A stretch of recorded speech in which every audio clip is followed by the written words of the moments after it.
gonna be a two-part discussion, right? In this video, we're gonna talk Because about only two there should be. Sorry, I thought that joke was going to be. Oh wow, that landed flat. Matt was trying to complete Damn. that one. It's like no, I've been derailed. I instantly got it. It was just like Terrible. Yeah, I know. it was I barely heard you because of audio stuff, and then once I realized what you said, I thought, don't wreck the flow of it. Let the joke land. This is going on too long. Nobody saved it. Like it wasn't just my fault. You know what I mean? No, that was okay. We can start over. Right, cut. Darth Bane intro, take 3. You should keep those. Like you should. Those are the bloopers are not usually worth saving, but that one was amazingly bad. God. Hello, ladies and gentlemen of the internet. Hold on. No worries. The timing of this. Oh, fate doesn't want us to do this one. Take 6. Hello, ladies and gentlemen of the internet, and welcome back to Fanalysis, Star Wars. I'm Callan, this is Matt. Hey everybody, welcome. And this is Evan. Greetings. Today we are talking about the first book of the Bane trilogy, Darth Bane, Path of Destruction. Matt, lead us in with how we're going to be covering this one, please. Yeah, okay. So this one, at long last, we've been ignoring your comments for years. Just 8 to years. watch 10, you probably. ride. We need to and find squirm. the right energy. Yeah. No, we just were not talking about Star Wars. We just fell off the franchise as we have explained in previous episodes. And we've semi-recently at this point, it's been a couple of months, have jumped back on board, and so we had to do this at some point. We have emerged from the dark times. Yeah. So this is going to be part 1 of 2. This is going to be a 2-part discussion. Why is that, Evan? Because only 2 there should be. No more, That's right. No less. That's right. So even though there's technically 4 things to talk about, we made it into a 2-part discussion. And it would be nice for us to play it off like we planned it that way, and that this wasn't just a silly accident. But anyway, yeah, we're too honest for that. We're too honest. What are you talking about? No, it was completely planned from the beginning. This was this is also the first attempt at recording this discussion today. Absolutely. We only ever need one attempt on these every single time. Every time, no doubt. Exactly. Yep. We are professionals, people. Yep. But anyway, so in this episode, rather, we're going to be talking about the aforementioned Path of Destruction, which is the first book in the Bane trilogy written by Drew Karpyshyn. And we're also going to be talking about the comic it's referred to as Jedi versus Sith, right? Like that's it? Just Star Wars Jedi versus Sith? Not a complicated title. No. And that came out when? 2000, 2001? Like somewhere 2000, around that I believe, time? because we said 6 years between the 2 releases, correct? Yeah. Yeah, and so that this is going to be like a really funny episode. We're going to be bouncing around a little bit all over the place, both in terms of our personal histories, how we arrived to this material, and also kind of the quasi history of how this stuff all came to be, in what seems to be an entertainingly haphazard fashion. But anyway, it's kind of an allegory for the trilogy overall. Yeah, this is an interesting discussion because we all have very different histories with the work in this trilogy. This trilogy also, as far as the larger narrative, connects to quite a bit of important things throughout the timeline. So I think talking about this, it's kind of difficult to talk about this in a vacuum without sort of touching on the interesting history of all the characters and creators involved. Well, let's start with George Lucas. Evan, you were explaining about that in some of our previous attempts at this. Why don't you have a crack at that again and explain to the people about George Lucas's role in this character? So the character of Darth Bane was originally created by George Lucas and was first explored in heavy detail in the Phantom Menace novelization. However, the various elements of the character's backstory in that little snippet would later be altered for the works that came later. Right. So, rule of 2, the name Darth Bane, these concepts, they come from, and the fact that the Sith Order had been surviving this way and had been bent on revenge, like a very long-winded revenge, right? So that all comes directly from Lucas himself. Then you sort of get a whole panoply of things and overlapping stories with little bits of there's a different focus in each one of these works, and each one kind of provides like another seed that sprouts a different part of the lore, right? So beginning with something that actually comes probably before the invention of Darth Bane, or at least the publication of anything with him. In 1997, looking at the dates here, you've got Jedi Knight Dark Forces 2, which came out October 9th, 1997.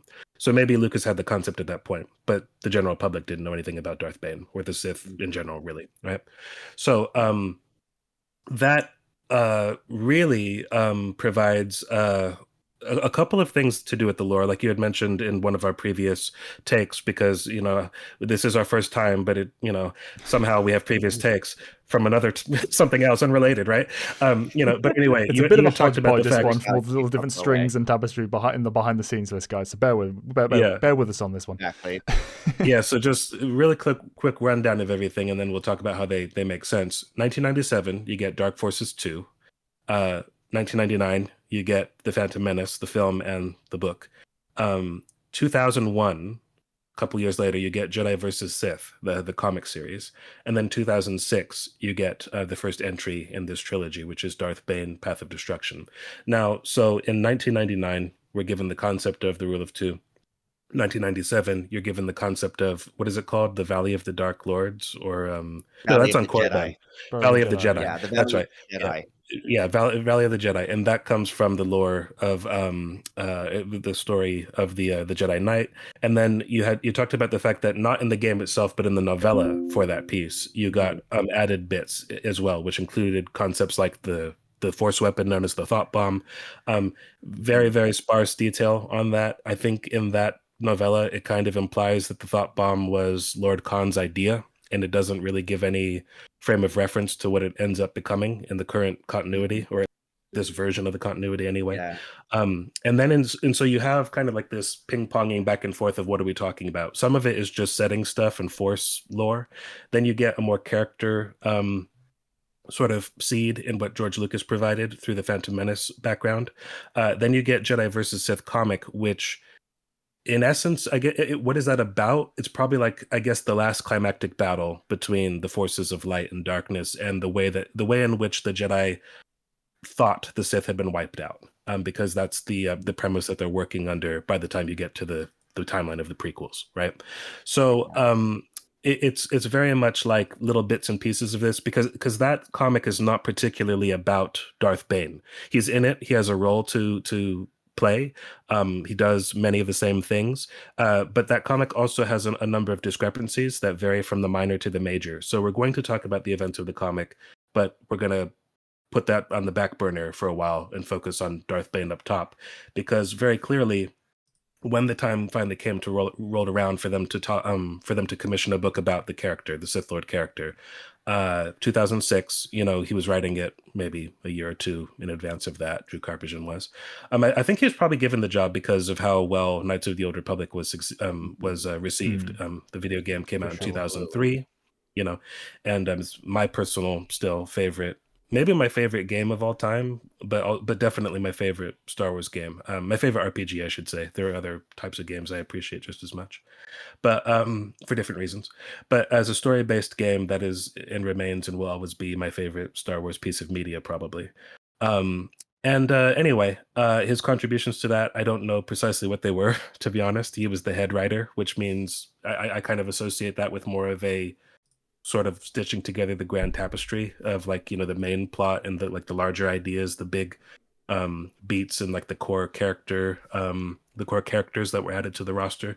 An awful lot of the nuance of what makes that game special to me are all the little touches and all the little details and all the variances that come from different ways of playing it, and all those things. I think it's largely a group effort there. So I don't want to. I often think that people sell the Darth Bane trilogy as like, this guy wrote KOTOR, so you should read this, and it's like he was a key part of an amazing team that made my favorite game. It isn't like kind of a one-to-one. So I just want to make that clear in case anybody hasn't. In case on the off chance that anybody doesn't already know what Darth Bane is, because we've been ignoring your comments for years before we got here, just making you writhe and squirm and wait for this, but yeah, we're finally getting around to it. So we will talk about all of this mishmash of stuff. We'll talk about our thoughts about the comics. We'll talk about our thoughts about the additional books in time. But today, really, the main focus is Darth Bane, Path of Destruction. So, having said all of that, how about we all talk about our personal histories and how we arrived at this book? If you'll permit me, I'll go last. Yeah, Evan, do you want to go first on this one?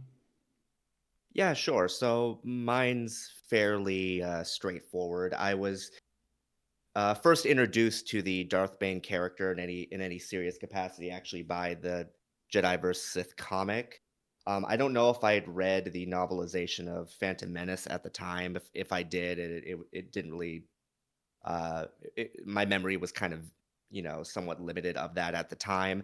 I was familiar with the Valley of the Jedi because I had played Dark Forces at that time as well.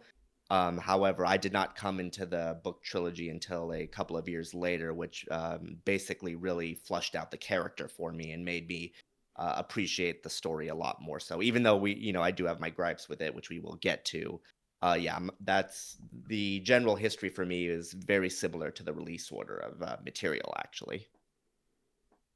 Yeah, for me, it was literally just you guys. You had mentioned, hey, you should read this one, and I did.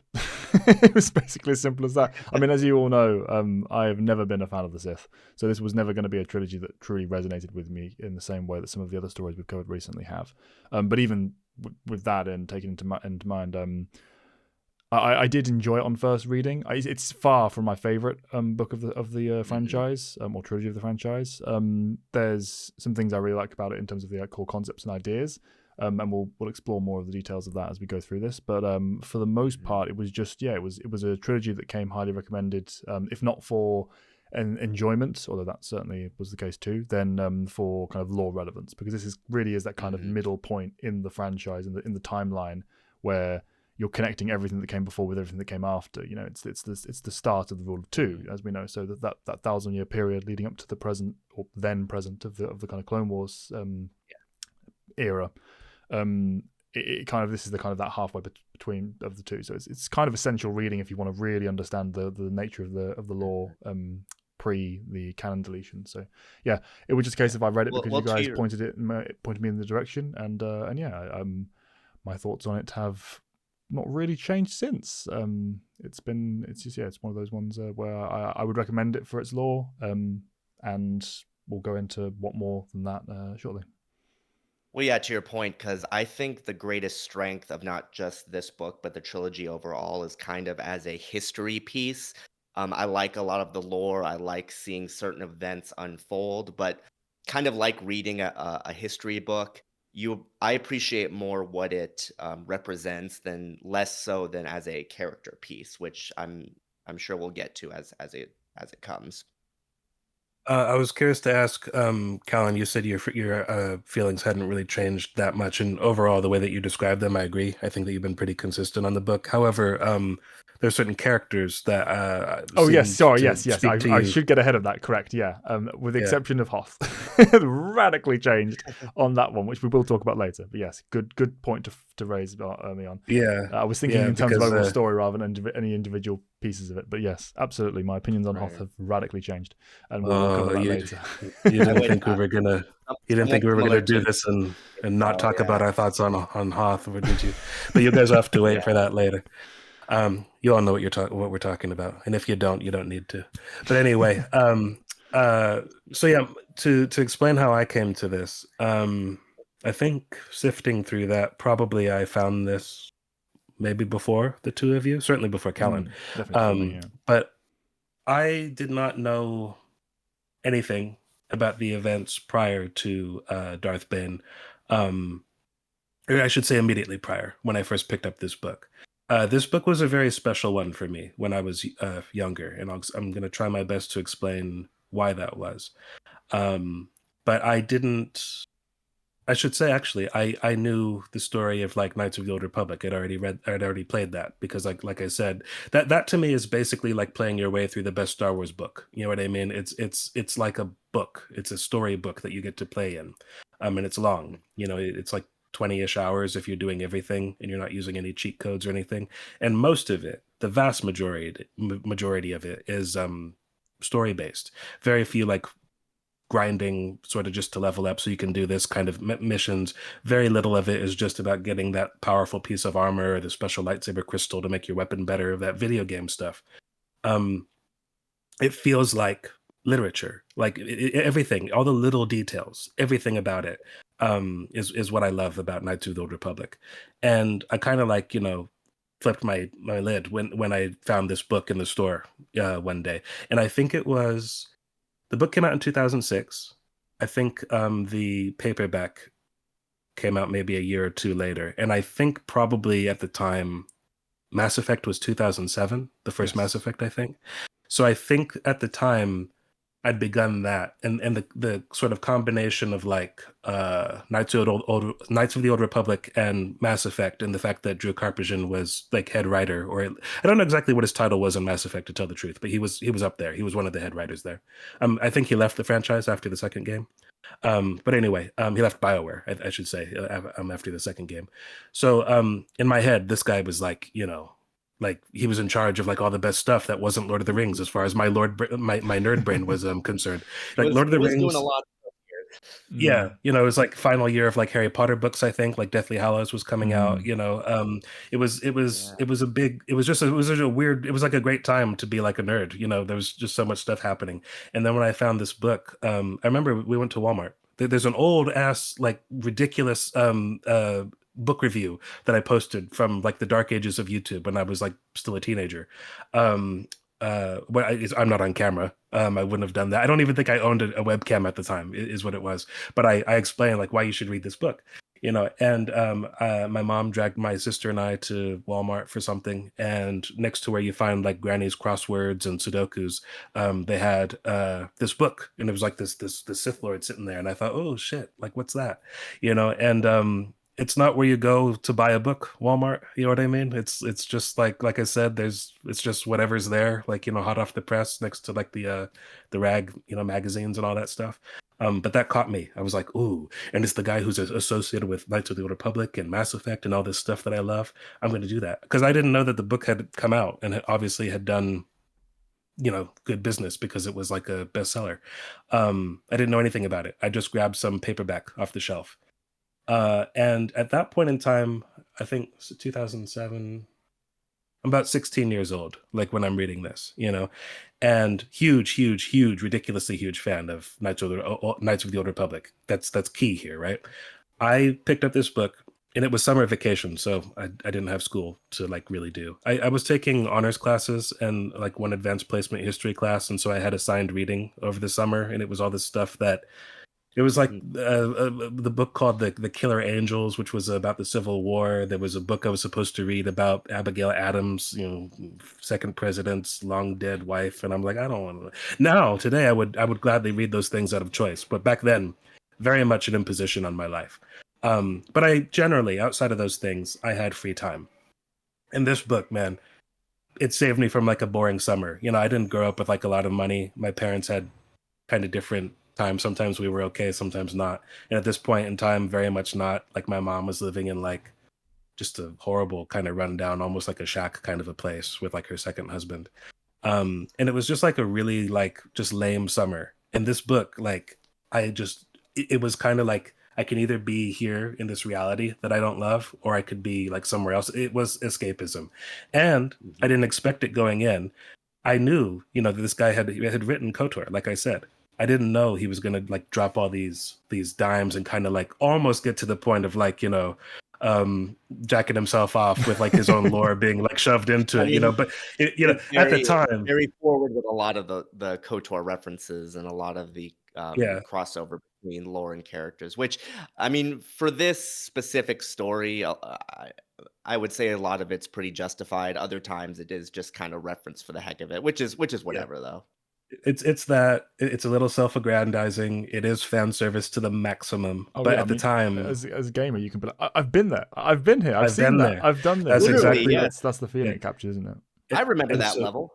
Yeah, when you're on Korriban and going to the Sith Academy, it's like, I've been here. I've been to this academy. I was the top student at this academy. In fact, I did this at the academy. I did. He goes off into like the Valley of the Dark Lords, looking to plunder all these. It's like there's nothing in there. because I took it. I took that sword. I liberated that assassin droid who didn't want to kill anymore. I saved that Force spirit. I did all that. It's like it's all empty because I was there. I remember what happened in the tomb of Marco Ragnos Bane. You got there 3,000 years too late. Sorry. There was all that stuff going on, It's like, "Curse you, Matt." yeah.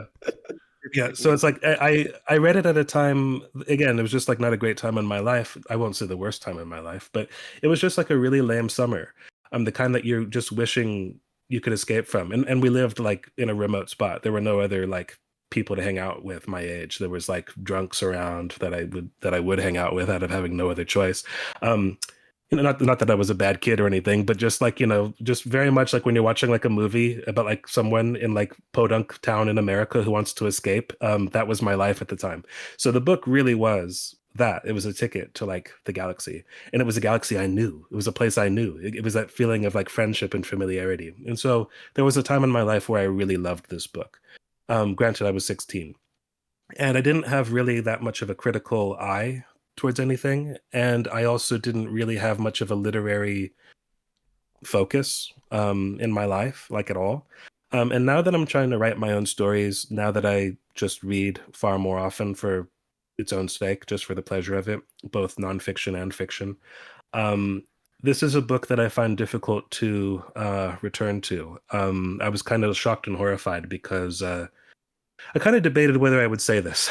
I didn't want to call anybody out, and I don't want anybody who might be a fan of this person to feel called out. But Callan, you help me out here with this one. Would you reckon that Brandon Sanderson might be like the most sort of sought after fantasy guy who's not like Rowling or Martin working today? In terms of how prolific he is and how many stories and how much pure content he's got out there, he's up there amongst the best. Where you and I differ, and we've talked about this before off recording. We don't particularly enjoy his writing as a in terms of style, or to put a fine point on it, quality. We find that he tends to write very much content based. He's very much plot, and his characters are more archetypal than we lacks what we call textures. We've talked about in other videos, that kind of thing. But at the same time, I mean, talking about the positives, we both like him as a speaker. He's a fantastic lecturer for the understanding the kind of framework and nature of writing, the way that the industry works. He's absolutely fantastic in terms of understanding the kind of formula of the craft, but and conveying it as well. He's a very good teacher from what we've seen. But in his actual writing itself, in the actual literature he writes, we've never been able to personally resonate with it. Perfect timing on that one. Perfect timing. Perfect timing. Yeah. For the listeners, we just had a thumbs down compare for Evan there.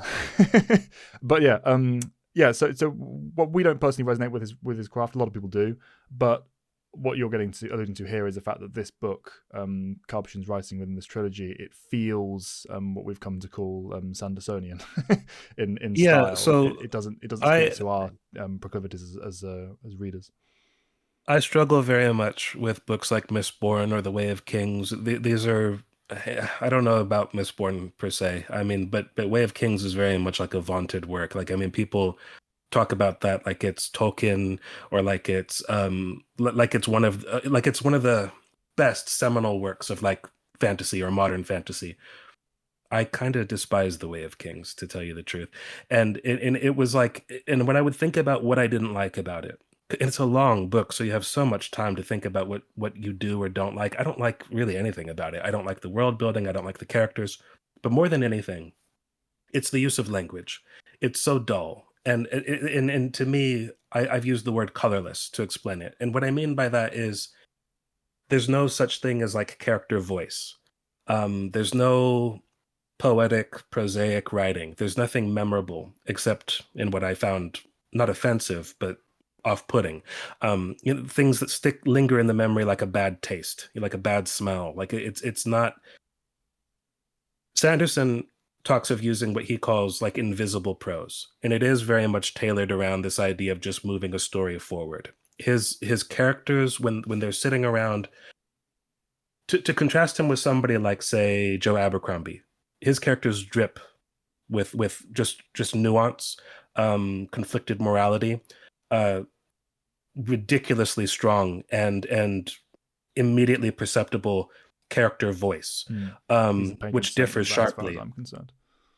And his characters often they run with like a constant, not all of them, that this varies, but the strongest of his characters tend to have a very, very distinct internal monologue that kind of dips in and out between actual dialogue and actual plot, proceeding forward. He blends all of that perfectly. You do have that then means that you do have characters thinking to themselves, what do I think about this? What do I think about that? And kind of at war with themselves and almost like internally like waging a battle at all times. And even at the times where things are good or they feel comfortable, you know that something is it can't last. It can't the peace will be broken, and maybe by this character's own hand because they just can't be happy. There's all this depth there that I just love, and it resonates with me. It speaks to me, just full volume. I love it. Sanderson, in contrast, I tend to find his characters spend an awful lot of time. His version of like a character beat will be the character sitting in like a corner thinking about what their next move is going to be, and then they do it. That's not. I found myself, I hate this. This is terrible. I would write all these notes about like I don't want this. No, I wouldn't do this. And I was shocked and horrified when, after many years, I revisited Darth Bane and said, "This book reminds me of Brandon Sanderson's writing." It was shocking to me.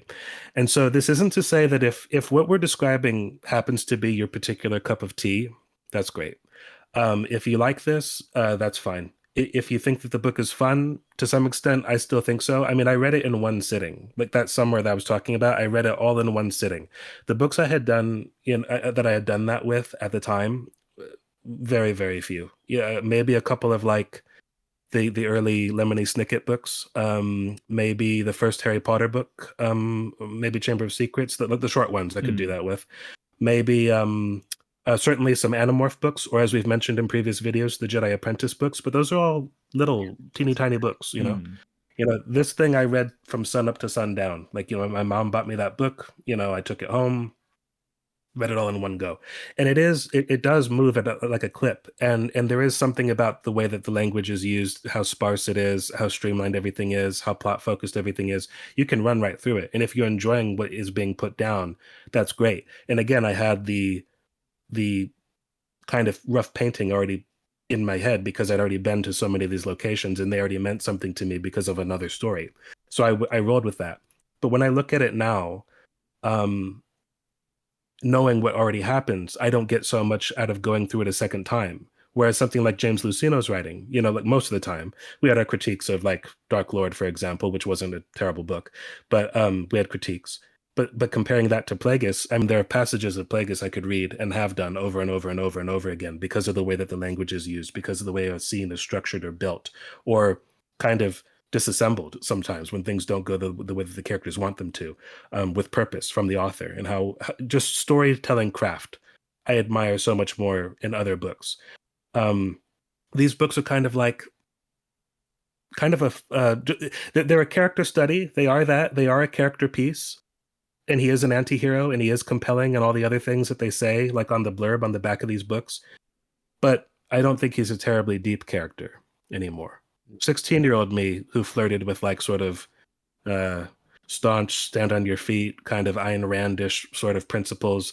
I think everybody kind of like dances close to that line and maybe crosses it, but like that's certainly not who I am today. And at 33, I don't get much out of these books anymore. And so it wasn't so much that we were putting off this book. It was more kind of a combination of wanting to do it right, like explain what works about it, because it's a competent piece, right? We would all say that. It's not poorly written. Absolutely, yeah.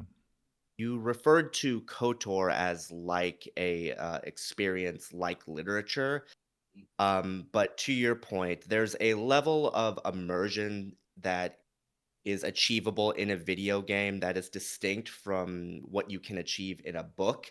To me, going back and rereading this, it honestly feels like if you were to take the dialogue and script of KOTOR as it's presented and just stuck it on a page, Now, that might sound fine in theory, but there's a certain level of characterization and literary, whatever you want to call it, character acting, literary setup that is innately lost when you do something like that. Because with KOTOR, especially when you're playing it, you can insert your own sort of thought process in how you go about the actions. Therefore, you don't need things like prose, you don't need things like character dialogue to fill that in because you're doing it itself in that experience. The problem with this book is it really feels like the way it's written, it's sort of like things happen because Bane thinks this, therefore this action leads to this response. It's very, I don't want to call it bland, and I wouldn't even necessarily call it surface level either, but there's a degree of characterization that I think is just innately missing when you sort of go for that sort of style. And I think that's kind of the problem that we're all kind of feeling, but maybe in different ways. No, I I think it was well completely, said. yeah, I think that's perfectly said. I completely agree with that. It's often been my thoughts with this trilogy and with Karpyshyn as a writer, from the books I've experienced of him anyway. I mean, it's probably a reason he has done so well in the video game industry as a writer. There's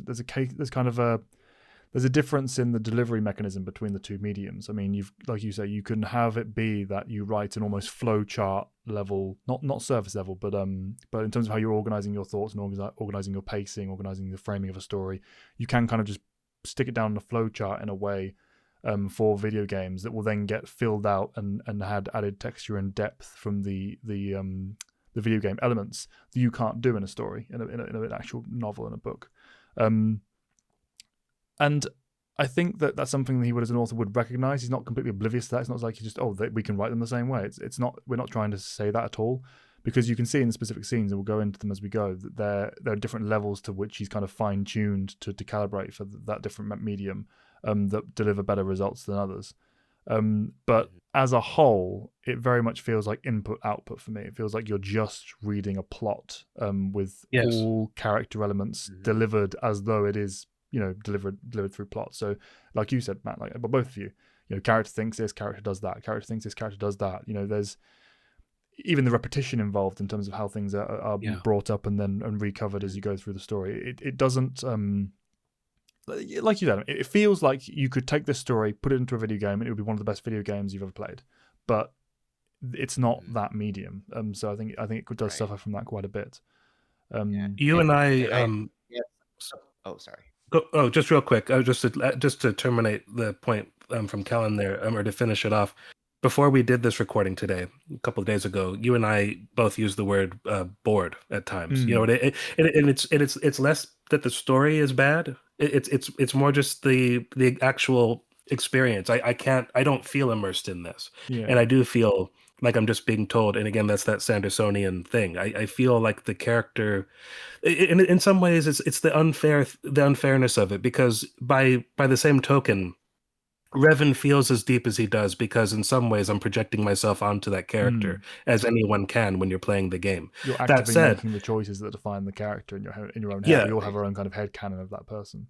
Yeah, it's like Commander Shepard. You know what I mean? It's like it's the same kind of a thing. A great character, and the things that they objectively do and the pieces of their story that are inalterable and are just there, that is all still great writing. Don't get me wrong, but that Bane is kind of that. The way that you described it, Evan, is that the structure is okay. It's the actual feeling. Sometimes the feeling is just not there, or it's so muted. And having been through it once already, or actually in this case many times, I read that first book. It was paperback until like the jacket fell off, or like not the jacket, the actual cover. The book fell apart. It disintegrated because whenever I needed escapism during that time of my life, I would take that. I would use that book.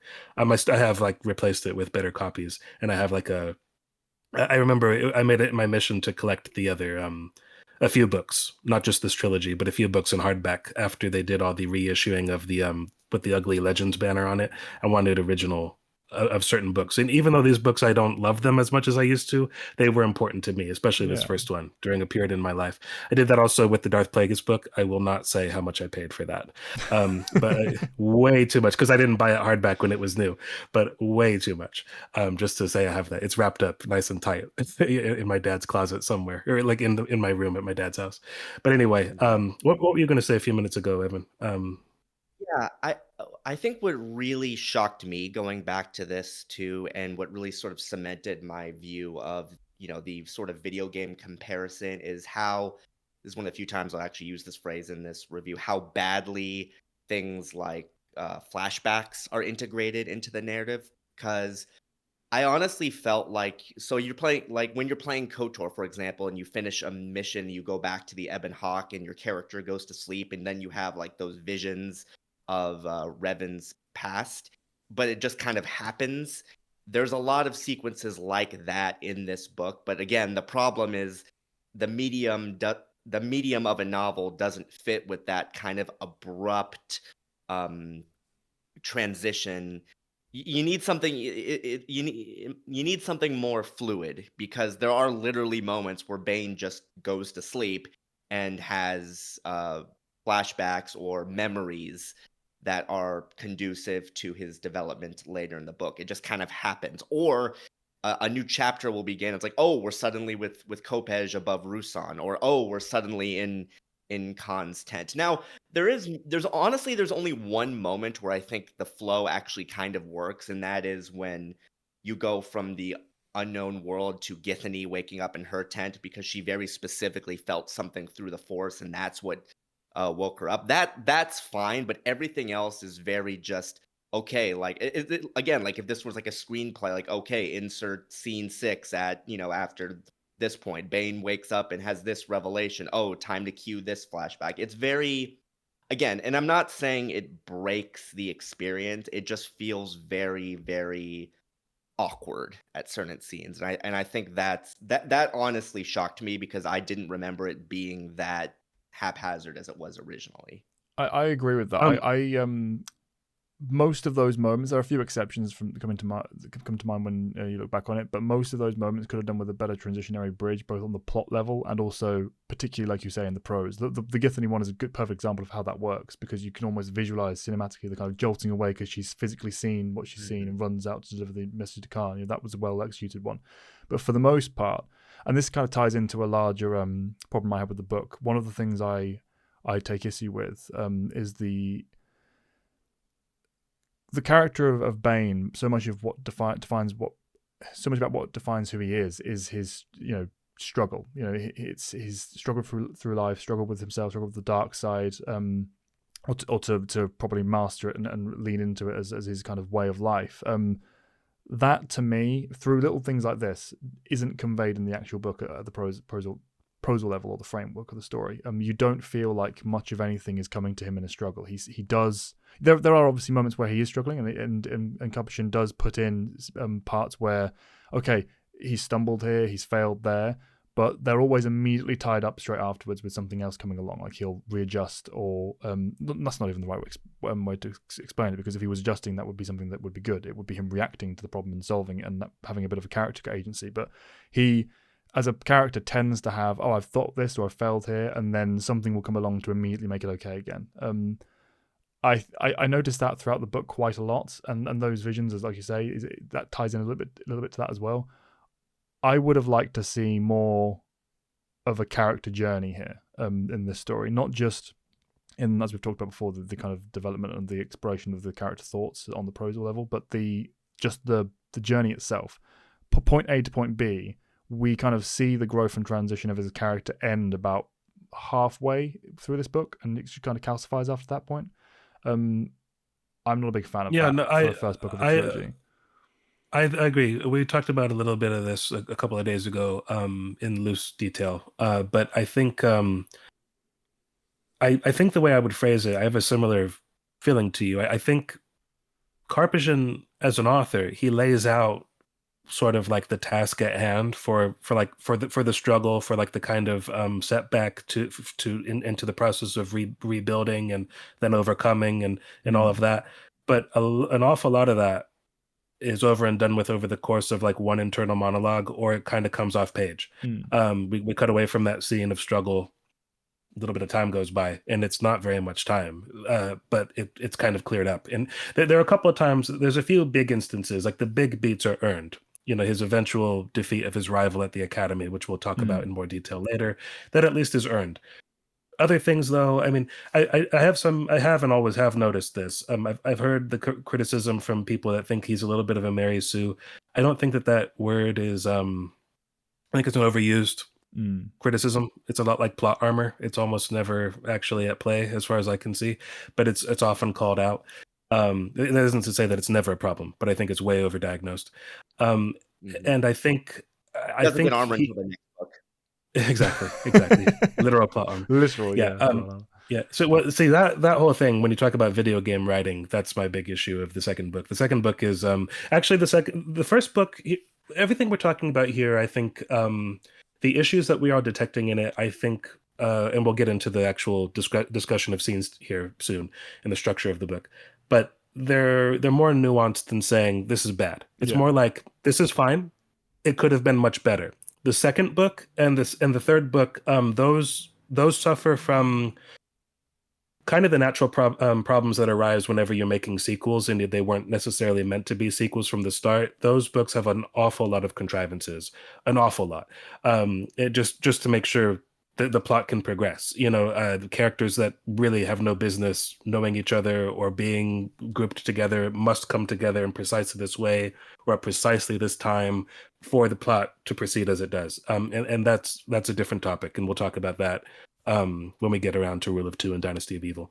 But in this first book, it's more like everything's just you have like a bit of gold here that's tarnished. It could be polished and scuffed. It's all scuffed up, and we could turn it into something I think really much better. The plot is exciting. What actually happens, as Evan mentioned, is very very relevant to like in a historical sense, if you care about the continuity of the classical EU or the Legends timeline, or however people like to refer to it these days. And the actual characters themselves, most of them I like as a starting point. I don't think any of them, including Bane to some extent, are as fleshed out as I would like them to be in retrospect. Although he obviously he's done better than most because it's his book, so there's a lot more time spent with him.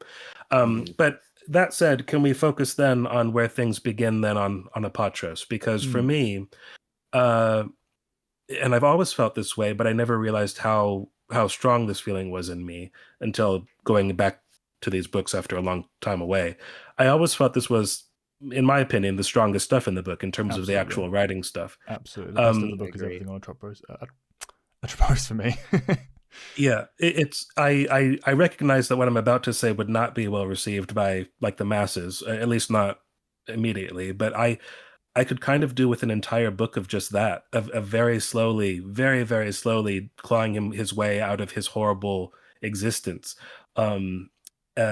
His sort of just his place on the socio-economic hierarchy is so down there, and it's always been the stuff I found the most that I resonated the most with, and I think most people probably do, to the point where I've said this before to you, Callan, recently, even that I don't quite blame him for becoming what he becomes. Not entirely. That doesn't get him off the hook with all the evil things he does, but you kind of see and can't really dispute, and the book makes it quite clear because of his interactions with the Republic characters, his point of view and his philosophy, his moral code or lack thereof, his beliefs. They're reinforced by a crushing reality that's impossible for him to escape from day to day. You can't really fault how he's arrived here. It's not his fault.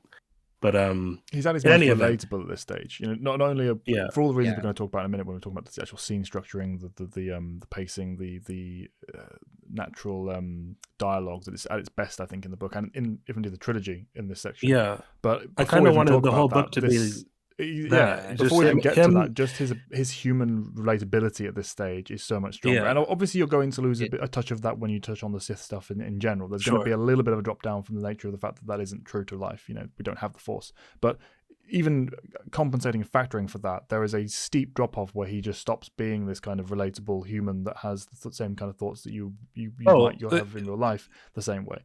It stops being something that the book pays attention to and pays lip service to. He just kind of stops. It's all about the philosophy. It's all about the power growth. It's never about the human struggle in the way that it is in this early portion of the book.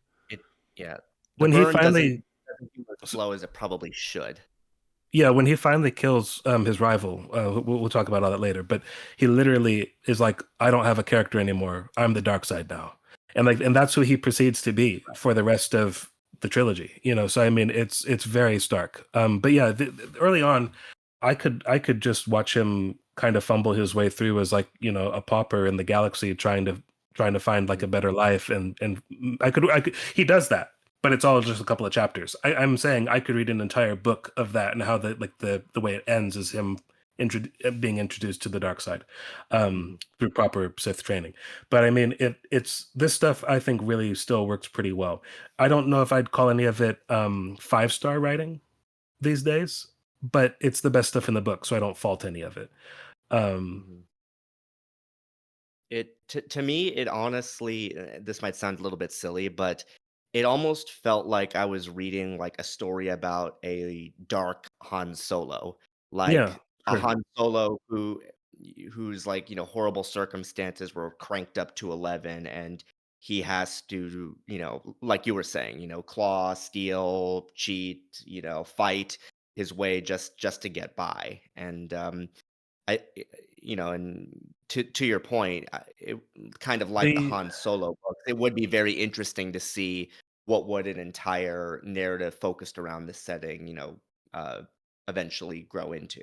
In fact, you the can almost like it would be interesting if this trilogy was the first book is him on Apatros, the second book is him as a Sith soldier, and then the third book is him as a full on Sith master. yeah. I'm not saying that would necessarily be better from the outset. I'm just saying that that would be a very unique take on Yeah, a trilogy.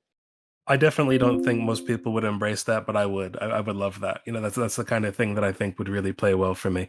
I think the Star Wars galaxy has like this charming sheen over it that even when a character's life kind of sucks, it never feels really all that bad for the most part. This is an exception. It's like you feel like, okay, yeah, my life sucks on this planet and I got bills to pay, but I could just hop on a freighter and go to a whole nother planet and just, escape all this. Why not? And I'll make friends with some droid and we'll make a bunch of money together, like Lauren Pavan or what, you know what I mean? Like in other books, you find another way around it.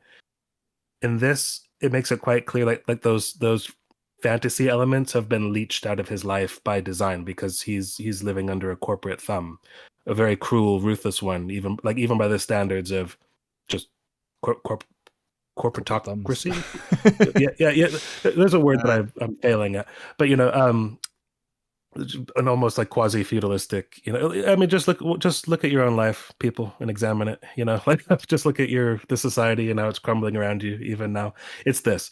But his version of it is so particularly cruel and inescapable, really, to the point where he doesn't really dream about it. He doesn't really. It's like someday I'm going to get out of here. You kind of get that vibe from him, but it's a very like beaten down, withered kind of like husk. This is all I've got is working towards this. Someday I'll pay off this debt and get out of here. It's never mhm, like it's very loose. It's like I don't know exactly how I'm going to do that. No idea when it's going to happen. It's all I've got. I'm not going to give in, so I keep going forward. But there isn't that.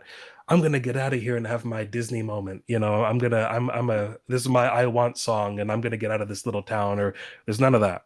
There's no He's hope. not going to escape from this. Yeah, this is yeah, this is also one of those cases where I think the more storyboard style of writing can actually works in the book's favor because the way it describes the layout of Apatros, you can really envision him just sort of wandering through this dingy Mm. gray streets.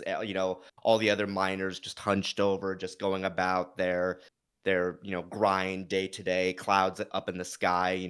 And then Groshek's cantina is the one spot of color in this entire like that's a moment where the that style of writing I think really does play to the strength of establishing a the setting because I can yeah, imagine this the way that yeah. it's written and It, it's very well done. it's ironic because you used the word color then. I was about to jump in instead of saying, Matt referenced earlier the kind of colorless nature of the prose.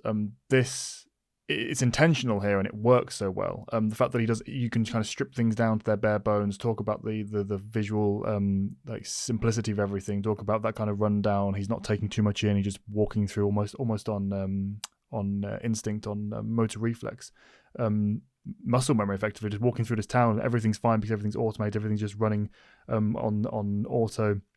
Not having to take anything in, that pure grey, colourless feeling of nothing here is anything more than a money-making machine for the corporation. You really feel that. It's the most emotive experience of the book in terms of capturing exactly what the character's feeling as he's going through. And on top of that, he's got an excuse to be running through everything in his head. You know, he's trying to come to terms with the situation he's landed himself in, or been landed in at the moment, and how he's going to solve it. And not only that, but he's specifically moving. Okay, I'm going to solve it now. I'm going to solve it with my own skills, with my own capabilities, use my own very limited agency within the situation to carve out a solution for myself. And you can feel everything here as Bane does, in a way that you don't spend as much time on later on. It's just something that Carpushin kind of skims over it for the sake of kind of plot speed, I feel. Yeah, it dips in and out because he does, because it isn't that, and you spoke to this a while back, Callan, but as an author, Carpushin isn't like intrinsically limited. Like he knows how to write. It's just the books don't make use of the sort of language and the sorts of tools that we tend to prefer these days. But he doesn't make frequent or consistent use, I should say, because this is the one area where he does always remember where Bane came from. He's mining cortosis on Apatos. Later, he mines data out of the archives. His mentality is to go off in a corner and find what's of value that nobody else is. Yeah. When he meets Sirac, this is maybe my favorite description in the book. Sirac is a Zabrak, and he's very much like a low rent Darth Maul. You know what I mean? But he's because Darth Maul is popular. Basically, that's the reason why Sirac is what we Sirac, have Darth Maul at home. He uses the same weapon and everything. But Sirac is yellow. That's the big difference. That's the twist, you know. But Sirac's color, it's expressed in a wonderful way because he's yellow, and it's like an ugly kind of pale, weird yellow. Bane remembers to his former life as Dessel. Like one time there was like this horrific accident in the mines, and these people like were caught with like this noxious gas or something like that, and the bodies, like the corpses, were stuck for a while before anybody unearthed them. And when they came out, like they were precisely the same color as this Zabrak. Like, so those are the kinds of things that if he was writing at that level at every turn from every POV, this would be like a 4 or 5 star book for me. It would be like of that Lucino level quality that Matthew Stover. There's a handful of authors that really do it well. Sean Stewart, we talked about Yoda Dark Rendezvous. He'd have captured that every now and then. He captures just a little bit of that lightning in a bottle, but he like lets it free. He never, it's never fully. We never sit in that space. It's funny you use that example as well, because Evan and I were talking a few days ago, and that's the exact reference you made. Yeah, you made that exact comment about how you called to the color of the skin. The candles around him, and in the dark hallway. He even describes Sirac as like the color of a slow, painful death. Yeah, and exactly. I'm like, I can imagine that, because like you could just see them in that hallway with the candlelight like flickering off his skin, and you just imagine Sirac just kind of materializing out of the darkness as like this sort of almost like wraith-like appearance, and how Bane is just taking that in. Like I'm like, oh, that is a great description right there. Yeah, and it says something as well that we're all thinking about this example, but.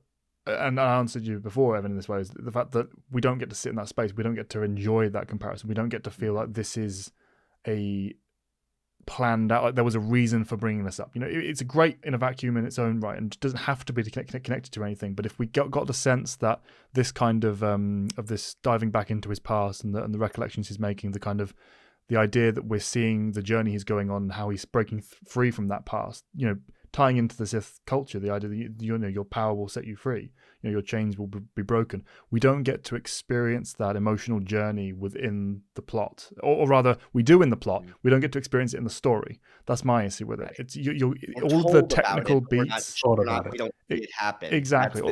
We get the what, we don't get the why for in equal measure throughout the entirety of the story. But where that isn't true is everything on.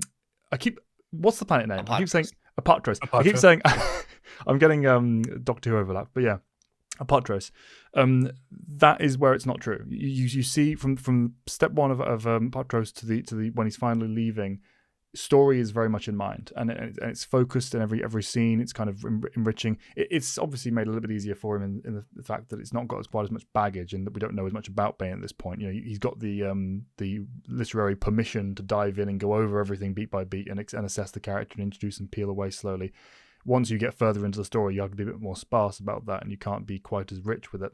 And you pivot into more of a developmental mindset rather than an introductory one. But all that aside, this is the part of the story where you get to see who this character is and how, very crucially, how that affects his story, how that affects his journey, how it affects his progression. That steeply drops off post this point, and we only ever get to see glimmers throughout the rest of the plotting. I think a part of that is because, and I could be wrong, this is just my instinct, right? In the same way that the planet Manan is my favorite through the Old Republic game, that planet was built for that game. It didn't exist in the lore before that game. I think Apatos is the same thing. It feels very much like he got into that setting. Granted, it's a simple premise. It's a corporate hellhole. You know what I mean? Where the bosses are like the ones in the cubicles, and you're literally being poisoned and starved and worked to death, like in the mines, right? Simple, but it's vivid and it's powerful. And so he's living fully within that space, and so everything, even down to after the fight, you know, with Gerd, which we'll touch on that a little bit, but he even takes the time to explain how the miners get from like the work site to like the little colony where they're forced to live, that transition, sort of like shuttle or whatever it is, speeder. I love the detail that there's someone piloting that, and he doesn't really need to keep his eyes focused on like the road per se. It's like a pre-programmed, you know, piloted thing. He's probably just there in case the systems go wrong. He's basically like a living insurance policy. But he still doesn't make eye contact with the miners because they're not like, his life is just as boring and pointless. Crossed with maybe these people are like even lower on the totem than he is, so he doesn't like think of them quite fully as people. All those little details fade, as you're saying. Once you get off this portion of the book, it never feels quite as lived in. It never feels quite so like it's tied to Bane or whoever's perspective, because we do go into other people's heads. But it never feels as immediate. It never feels as complete, or I'm living this life right now. I'm in this guy's shoes.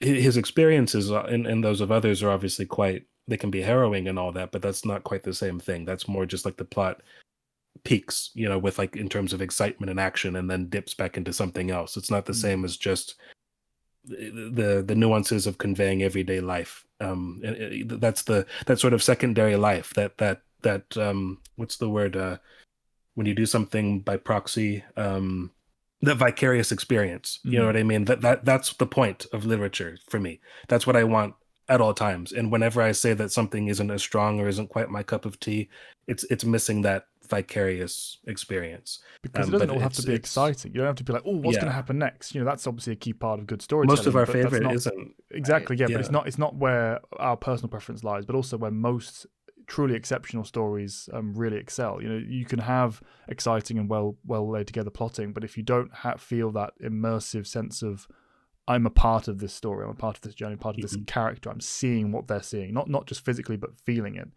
then you are going to fall short of some other stories that do all of the other good stuff and that on top. I mean, it's the kind of thing that makes soap operas exciting, right? Soap operas are doing nothing interesting ever, pretty much, but you're feeling the sense of, I'm watching just a story unfold. I'm seeing these characters and know these characters. You know, that's where their bread and butter lies. And if you can just take a bit of that and just layer on top of your story, you get a lot more out of it, in our opinion. But we do see that in this early portion. Do we want to mundane interesting? Yeah, exactly. Making the mundane, which is funny because he's making the mundane interesting by making the mundane not interesting here.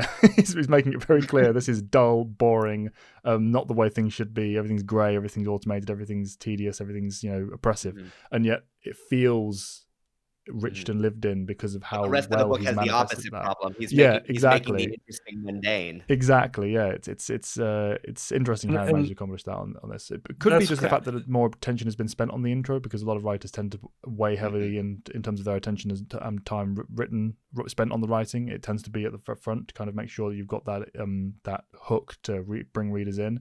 But as we said about Carpenter as a whole, he's strong enough and capable enough as a storyteller to know that there should be more of a sense of this carried through to the rest of the novel, basically. I think it's a combination of what I was saying, where I strongly suspect that he wrote all this because he needed to know what he created this place, so he wrote it so he could ground himself, and also he got into it, and everything else it tends to be tying it to stuff that wasn't, not to say that he wasn't interested in things that weren't his personal creation, but at that point the focus is more like, okay, I'm incorporating this part of the comic now because that happened, or I kind of need to shave this bit off there and change that. It's much more plot oriented. It's not about the nuances of how do you feel right now squatting in the dirt in the muck, like on Ruusan.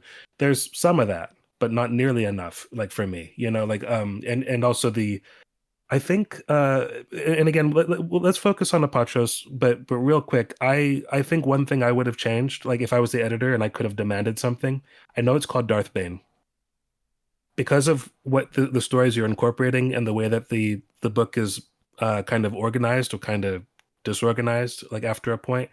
I really think we should have had like an introduction to like Hoth and all of that much earlier, like a proper like it Agreed. feels very disjointed. Like by the time we're actually in those people's heads, that's deep in the book. His name is mentioned up front here, but Completely We, agreed. we It see comes from We that. see Khan and we see Cordis and we see Kopej at the beginning during the taking prologue, form. yeah, Yeah, Exactly. yeah. It comes from that expectation issue. The fact that if you establish early on that you're going to be jumping perspectives, then the expectation that you're going to jump perspectives is there. You're not surprised by it. It doesn't feel jarring. And yeah, we established that is going to be the case, but we don't establish the kind of counterpoint. We don't establish the fact that it's going to be the case for the Jedi. It's not just going to be a Sith experience throughout this. And also the fact that, on top of the fact that we don't get it until so far in, it's also only a very small portion when it does happen, that it just feels so disconnected from the main story. So I agree. It should have had... I think it would have worked well, for example, to have Hoth, or not, if not Hoth, then someone like Khan, be a much more...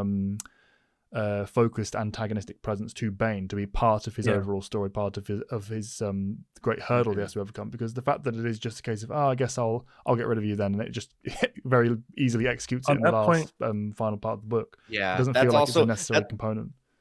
That's also a weird continuity from the comic because if you just read the comic in a vacuum, you do sort of get the impression that these two have had more history than they actually rather end than up just, I've met you having. for the first time today.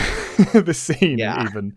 I think that's something that we should speak towards, actually. So some of the clunkiness in how everything's laid out a bit, I think that there is at least a small portion of that is down to the fact that he was trying to work around a pre-existing framework. It wasn't all just him laying it out in advance. But I think we should have he should have felt more capable of stepping away from that. I think that writers have permission to vary from that existing law.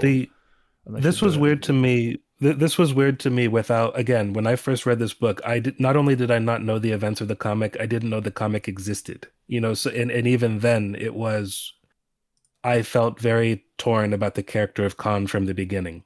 I'll talk about this later. I'm not so sure if I think he's the weakest character. He might be because of he might be, or he might not be. There's a couple other candidates. He, for the longest time, was just like, I love this book. Like even 16-year-old me, I love this book, but I don't understand this character.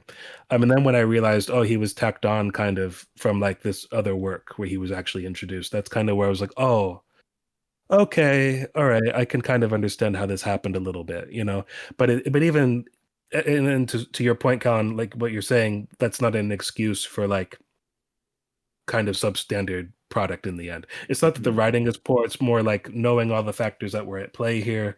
It could have just been rendered better in the end. There was just a way to do that. I actually think a fairly easy fix for that would have been like, although I like the characters of like Kasim and Kopej Kasim and Cordis for what they do. You could have easily have just had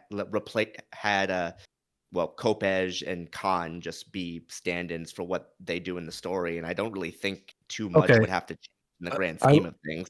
I was going to talk about this later, but since you mentioned it, Cordis is like I don't like Cordis. Cordis to me is almost like a pointless character, Mhm. and he wasn't in the comic, so he's the one Right, character who that's what I doesn't. mean, like, you coulda just Yeah, filled the role. yeah, Mm. but he alone doesn't have the excuse of like he was ported over from the comics. Like, why is this character here in this way? And Kopej and Kasim could have just been the same character, right? Like like they're literally the Absolutely. same race even. And Right. Kopej finds Bane, Kasim trains Bane. Kopej has a rivalry with Cordis, but Kopej spends most of the book apart from everybody. Kasim, who I like, but his rivalry is just because Sith. I'll take the credit because Cordis Essentially. sucks. And there, You know, yeah. It like comes as a Cordis, I surprise. think One of our scenes that we enjoy the most past the Apatos. Yeah, Apatos planet stuff. God, that word is going to get to me. But the one of the scenes we enjoy that's one of the more natural, and engaging, and just on a personal level, in terms of character enrichment, it was when Kasim hands over his lightsaber to Yeah. Bane. Right, that's Take that out, and the character is basically exactly the same as any of the others. Yes. It's pretty much, so yeah. it feels like half of these characters are there to serve the plot purposes, as we said before, but never anything else. And Cortez suffers the most from that because with the amount of lip service and amount of reference relevance he has, he should be a much larger character. But take him out, and absolutely nothing changes. You know, he needs to be there to be the headmaster. He needs to be He needs to be there to attempt to join and then get killed by Bane, and then he needs to be there to set up the Freedom Nard follow up in the following Yeah. book. So apart from Yeah. that, there's no real connection to Bane or the larger story as a whole. It's just one of the people in the background, and that I think Cordis might be the weakest character, just in terms of like, why is this character not? Why is he not? Why is he punching so far beneath like his weight class here? It's like he really should be. And it's called attention to, though. Like, he's the one that keeps getting pointed out as he's relevant. Look at him. He's got this scene. He's got that discussion. He's got that connection to that character. Like, he's got this funny hat in terms of his, like, the Talon kind of a ringed hand. The slightly deformed, significantly deformed body of standard human. All this stuff is alluding to the fact that this guy's going to be relevant. This guy's going to have something to him. And it just never manifests. It actively gets stepped on because Spain just gets rid of him like he's nothing, Yeah, literally throws him into a bush, and after, well, literally, but like again, like I just don't see how anything he does couldn't have been filled by Kopej in some way, and just if you just made him Bane's quote unquote master and maybe just rearranged a few things with Kasim, again, really nothing would have changed, and it would have served to give Kopej more characterization because have him be the one who discover and train Bane, but then as he sees what Bane is slowly becoming, he starts to regret his decisions, which is something that even comes up later in the book. It would have actually been a much smoother setup than what ends up happening. Yeah.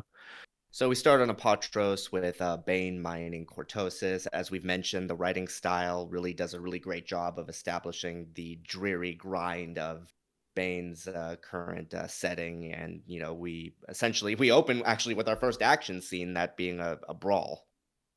Yeah, I just I have a little bit of a critique, but to say I really like this chapter overall, and I really like the way it ends, like with the final line about how the fight is short and savage and brutal, like life on Apatros. It's connected to that authorial sort of focus on character and setting that's much stronger in this portion of the book, as we discussed already. My issue with it is Gert is like weirdly attached to like the memory of Bane's father, right? Like this has always been a weird setup to me. Like this guy's been dead for a few years. This guy's coming. It's your dad's birthday. I'm gonna beat the shit out of your dad's birthday. I don't know. Like this, did they have a thing going on? Like like Gert and It feels her. almost like they I have guess. to for I this mean, level of involvement. That, or he's Yeah. really got nothing else going for him. This dude. Which, I mean, Even it's when probably true anyway. But could be I always both. thought this was a funny setup. I like everything that happens. To me, it could have been kicked off by anything else. Yeah. It's either they either had a thing or this was like kind of a slightly ham-fisted way of shoving in the whole backstory of abusive father. This guy knew him, uh, terrible life. Go, you know what I mean? But I think I would have changed this a little bit. Not that there's anything wrong with it, you know. I'm fine with it, but it's just kind of weird for Star Wars or in this batch of characters. So if it's not going to be that explicit, it's like, really, you remember this? Okay, okay. But anyway, yeah, this is where he like bites off the guy's thumb. That kind of was shocking to me, like when I Pretty first read it. brutal. I mean, And not just Yeah. bites it off, but catches it mid motion in the air, like it's the speed of like a snapping Yeah. turtle or something. It's a quite a combative motion, which we haven't talked about yet. But Karpyshyn likes his action scenes. He likes to play out his kind of action scenes beat by beat effectively. It's something that I think a lot of people praise him for. It's never been quite my cup of tea. It is, I think, an ice cream flavor thing here. Some people like to see the action kind of play out, the physicality of it play out beat by beat. For me, I've always enjoyed the more emotional snapshot, get the story, get the character perspectives, deliver action in a couple of 3 or 4 lines, and that's it, moving on. I mean, it depends. Like, I agree with you. I'm generally aligned with you, but sometimes I think he does it in a way. It just depends what's going on. Yeah. Like, we'll talk about it, but I like a lot of the stuff in like the later books, even though I think that those stories are very contrived. I like the way he handles some of the action there quite a lot. But I do also like how he describes the technical aspects of the lightsaber forms and using the Force in combat. The way he sort of that sort of straightforward descriptive style really works when describing sequences, like when he's talking about Force energy crashing into a force shield. You could just kind of envision the veil, kind of this invisible veil going up, and then the energy crashing into it, grounding, and then being returned. Or things like switching between saber forms. You can really imagine, like, okay, he's going to be fighting him this way at this angle, and it's a very good way of differentiating different action scenes from each other. He's good at giving you the shorthand of the setting as well. That way, he gives a good kind of like, okay, this is how it works. Go, you understand. Yeah, I'm glad you mentioned that, Evan, because to me, it's worth highlighting that these books. So I had been through certain works of the EU before I picked this one up. Like lots of the comic issues from like the Star Wars Republic line, like the Quinlan Vos story, especially. It's obviously they involved other characters, but he was the character that tied them all together, really. So Quinlan Voss's story, books like Darth Maul Shadowhunter, which we're going to look at soon, things like Shatterpoint, which is an amazing book, Mace Windu. But this was like this was still relatively early on because I didn't know much about anything that happened like post Return of the Jedi yet, aside from sort of the beginnings of like what happened with Thrawn and all that. But I didn't know anything about. I don't even think things like Legacy had been published, and like Legacy of the Force, it might have been coming out, but I hadn't read it yet.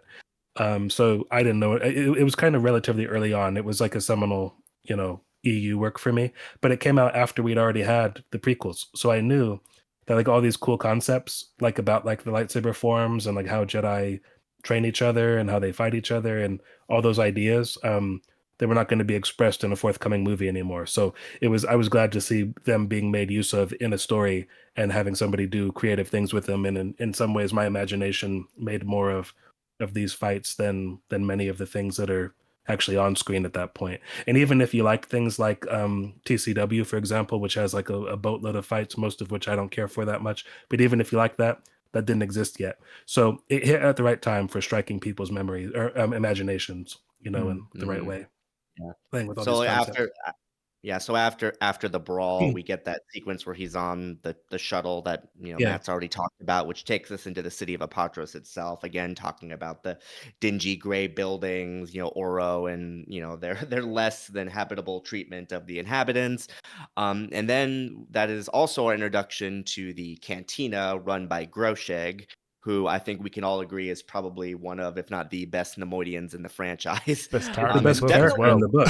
He's the best. He's the best character in the book. Absolutely, by a country mile, the best character in the book, and definitely the best Nemoidian in the franchise, like you say. Huge standout. And again, little things here just with his introduction. Like I like the fact that it points out that if he pours Des a drink without him asking for it, it's on the house, and that he rarely does that more than once, but he's perceptive enough to see that this has been a different sort of day for Des. Again, little character details like that really make these sequences in the Cantina some of my favorite. It Yeah, the instantly sets up the Cantina character and sequence. sets up the connection as well. It's like you say, it's the fact that Mhm. you immediately, just from that first opening segment, you get, okay, I understand these two. Proceed with the Mhm. scene. He's very good at that. But- Yeah. Yeah. The Him character, painting his Cantina super bright colors just to spite Oro, Yeah. and it's Going also back to like, that color point you we know, make about the palette. Yeah, yeah. exactly. well, It they, even knows he made it like 3 stories, even though he doesn't even need it to be 3 stories. Mm. yeah, and so everything about this is perfect. The whole Cantina sequence I love, but Groshek is the main reason. What you just said there about the pouring the drink thing, the thing that brings that home is the fact that Des cares enough not to abuse the privilege. He notices, oh, I've gotten the first one, I won't guzzle the Exactly. second one. So that tells you, you know that it's on the front of the book. He's Darth Bane. He's a Sith Lord. He's going to be a bad dude. He doesn't start off pure evil. There's room in him in him for consideration of other people and their feelings and everything. I also, what you're talking about with the construction and the garish painting of the cantina itself, that's a fun detail. But I also like the fact that Des muses on the fact that Oro probably doesn't really care. That's you know what I mean. Like as much as it's a bit of rebellion, just from Groshek being awesome, he knows that the suits, they don't care. Like this is a planet for facilitating the indentured service of others, and it's working. They don't care. Do whatever you want. Establishing basically the futility of that, the fact that it's a rebellion in name only. They do not care. The only way he could rebel is a way that they just never will. At least from Groshek's perspective. So it does a very good job of capitulating that very quickly. And carries it through the rest of the scene as well, because if you don't have this setup, nothing that follows with the card game and the immediate aftermath works. You need this teeing up of the perspectives of the characters and the scene. Very nicely done. And I also like how Des even thinks to himself that like Groshek and his Cantina are as constant to the miners and the planet as the rise and setting of the sun. Again, just a better way of like hammering in just how integrated into this society that Groshek is. So again, just little things like that, little details, are just, again, the setup. Like, again, I can envision in my head, Des walking into this bar and Groshek being up there with the drink and everything.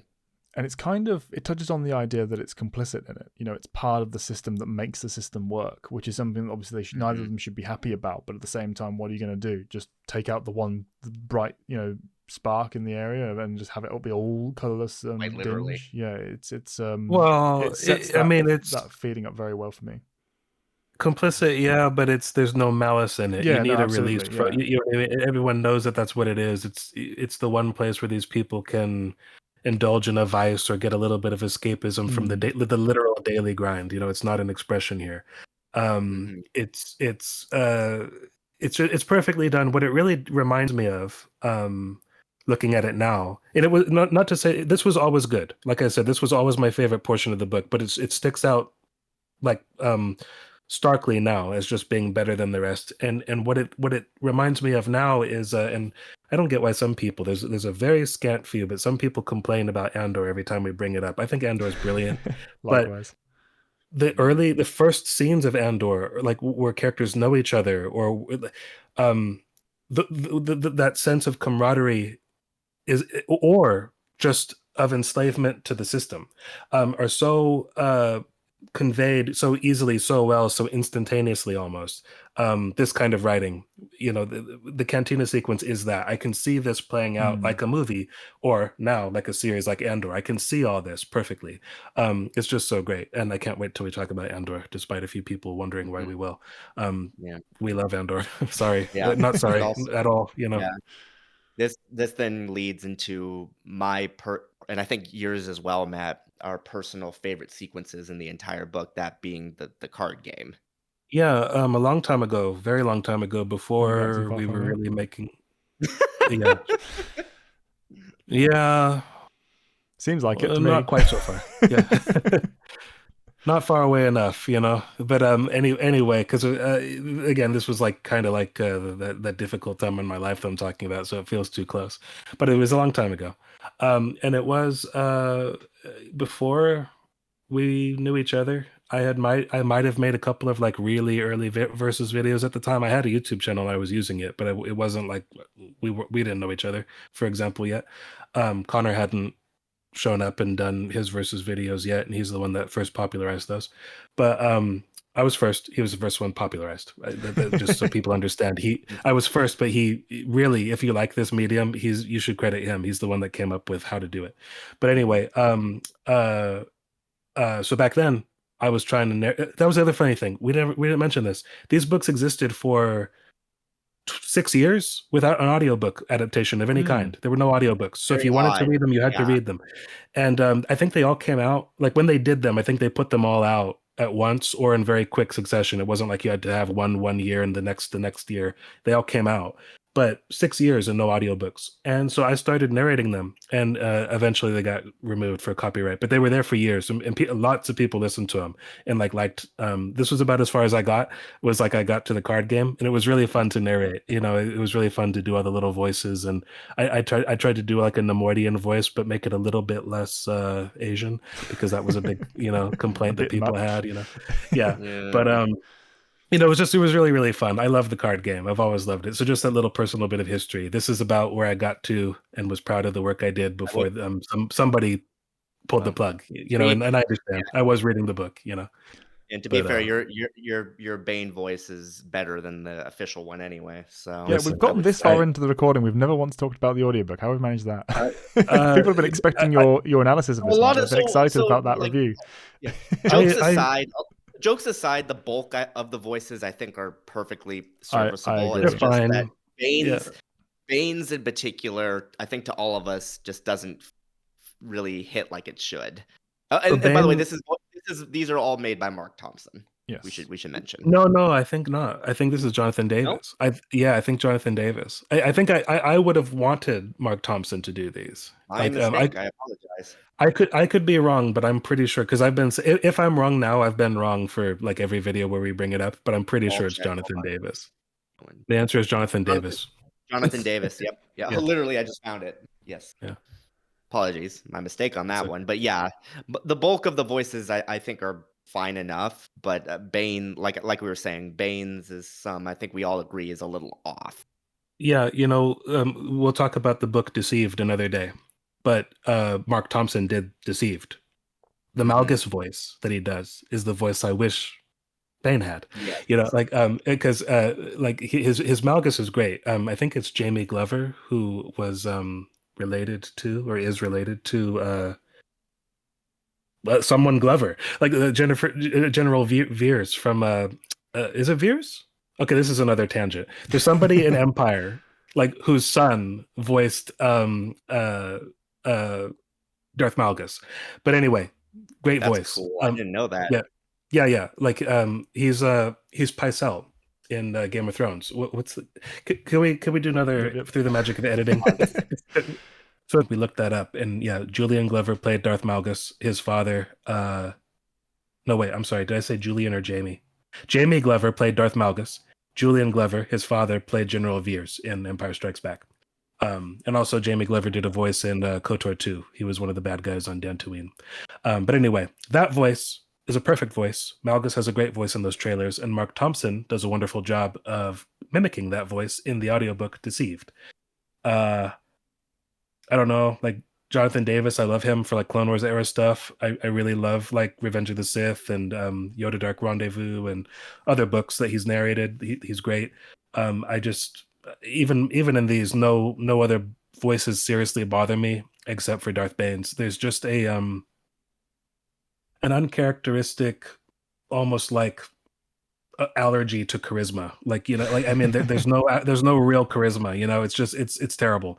It sounds like somebody who kind of just started like gaining fluency with like the English language or the basic tongue, whatever, and then is now what's the word? Kind of pontificating about everything, about the nature of the dark side and this and that. And we had a comment where somebody was like asking about the Bane voice, and because they cottoned on to the fact we kept mentioning it, or that I did anyway, about like how there would be like these long-winded, everyone thought so and so, but Bane, and everybody saw but Bane knew better, and then everybody, but Bane, and it very much is like he was talking about. He said that he noticed that because of the audiobook's cadence. It wasn't something he necessarily picked up just reading, but yeah, it's very much like, aren't I deep?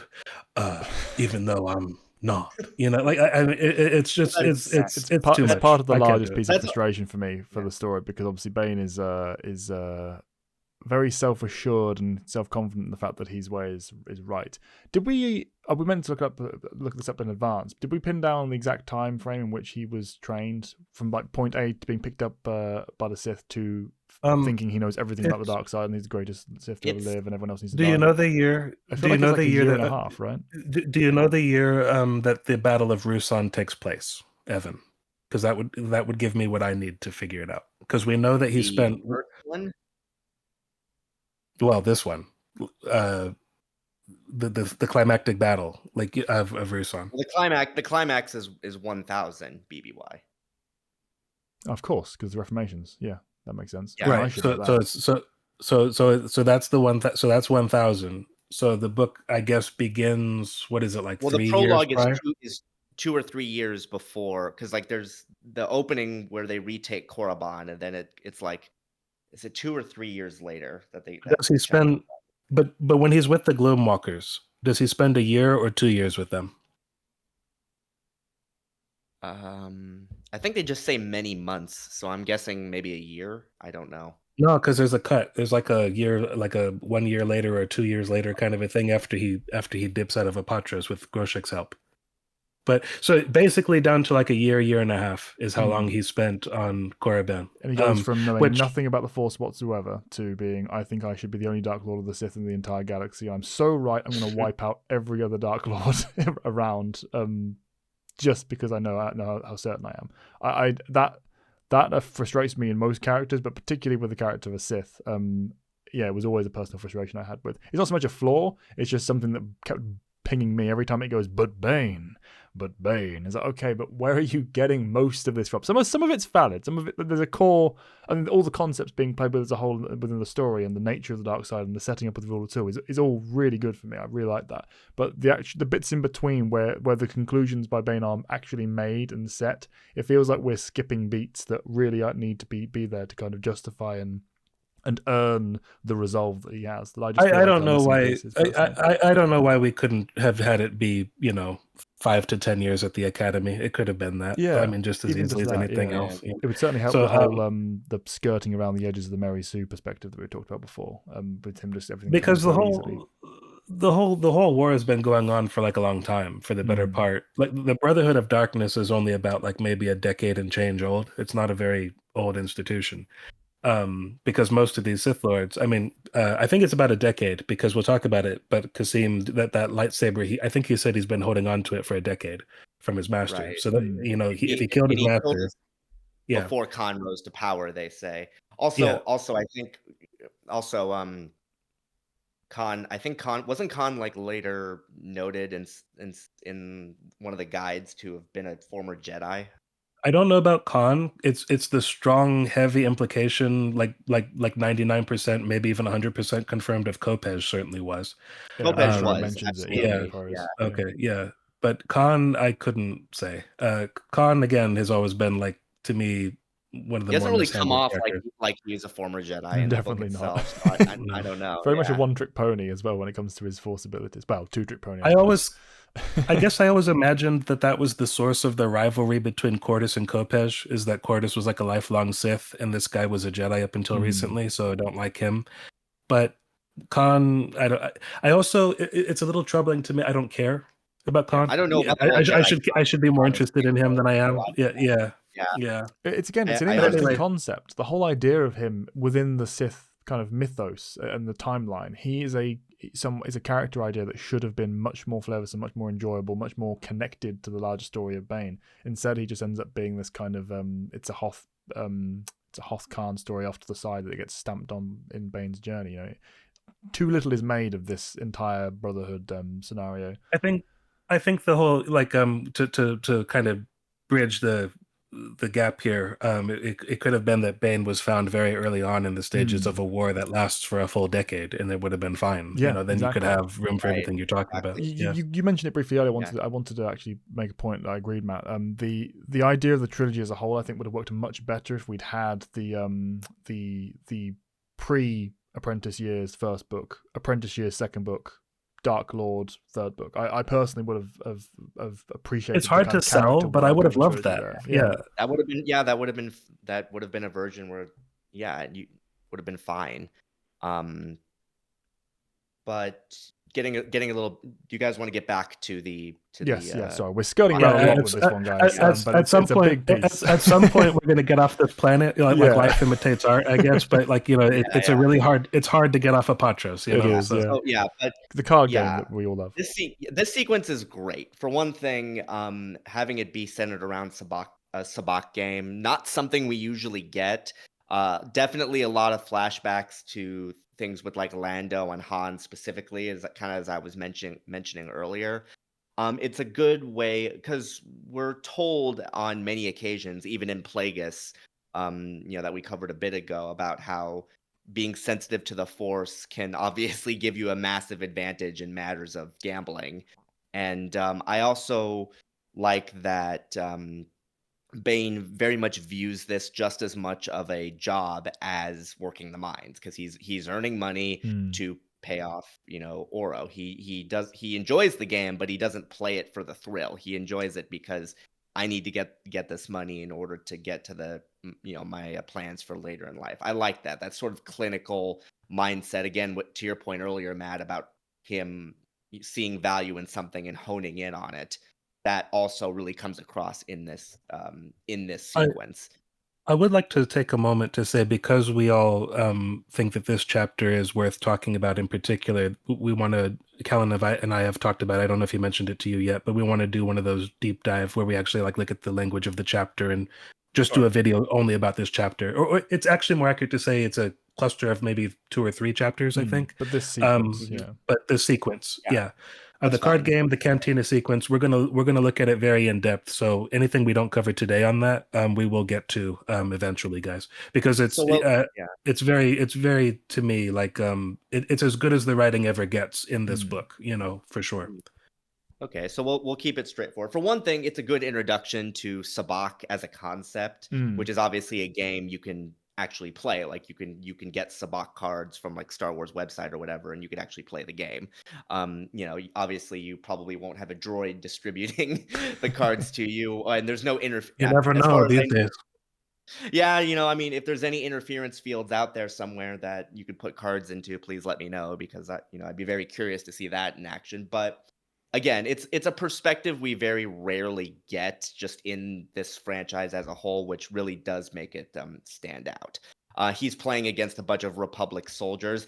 Again, little details. I like the fact that he notes that the higher up in rank of the soldiers tended to be better players because they have more money on the line. Again, little world building details about that I really appreciate.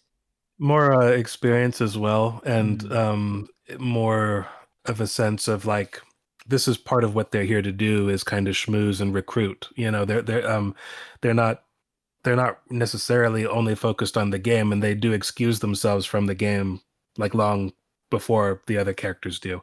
I also a detail I loved, and it's not surprising, but it's just that little bit of added sauce that makes this place horrible, is that the winnings are capped at a pretty meager sum. So even when you win big, it's never going to be enough for you to pay off your big debt to ORO. Right. You mentioned the whole Lando Han aspect, Evan. This, in the hands of a lesser writer, this could have just have easily been, okay, how does he get off the planet? Oh, I know, he wins a ship in a card game. Done. The fact that we don't have that, the fact that the reason we can't have it be that simple is baked into the established kind of world that he's building here on this planet, literally this world.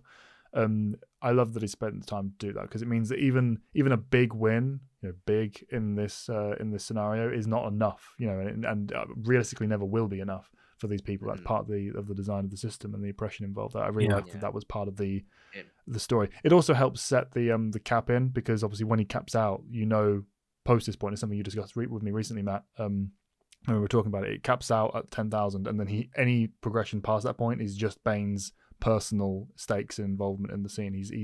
We see the tilt from that controlled level of job, that you mentioned, Evan, to personal axe to grind. We see the kind of the tables turn a little bit. Yeah, in terms well, of it's what was being set the up and money what was goes paid off.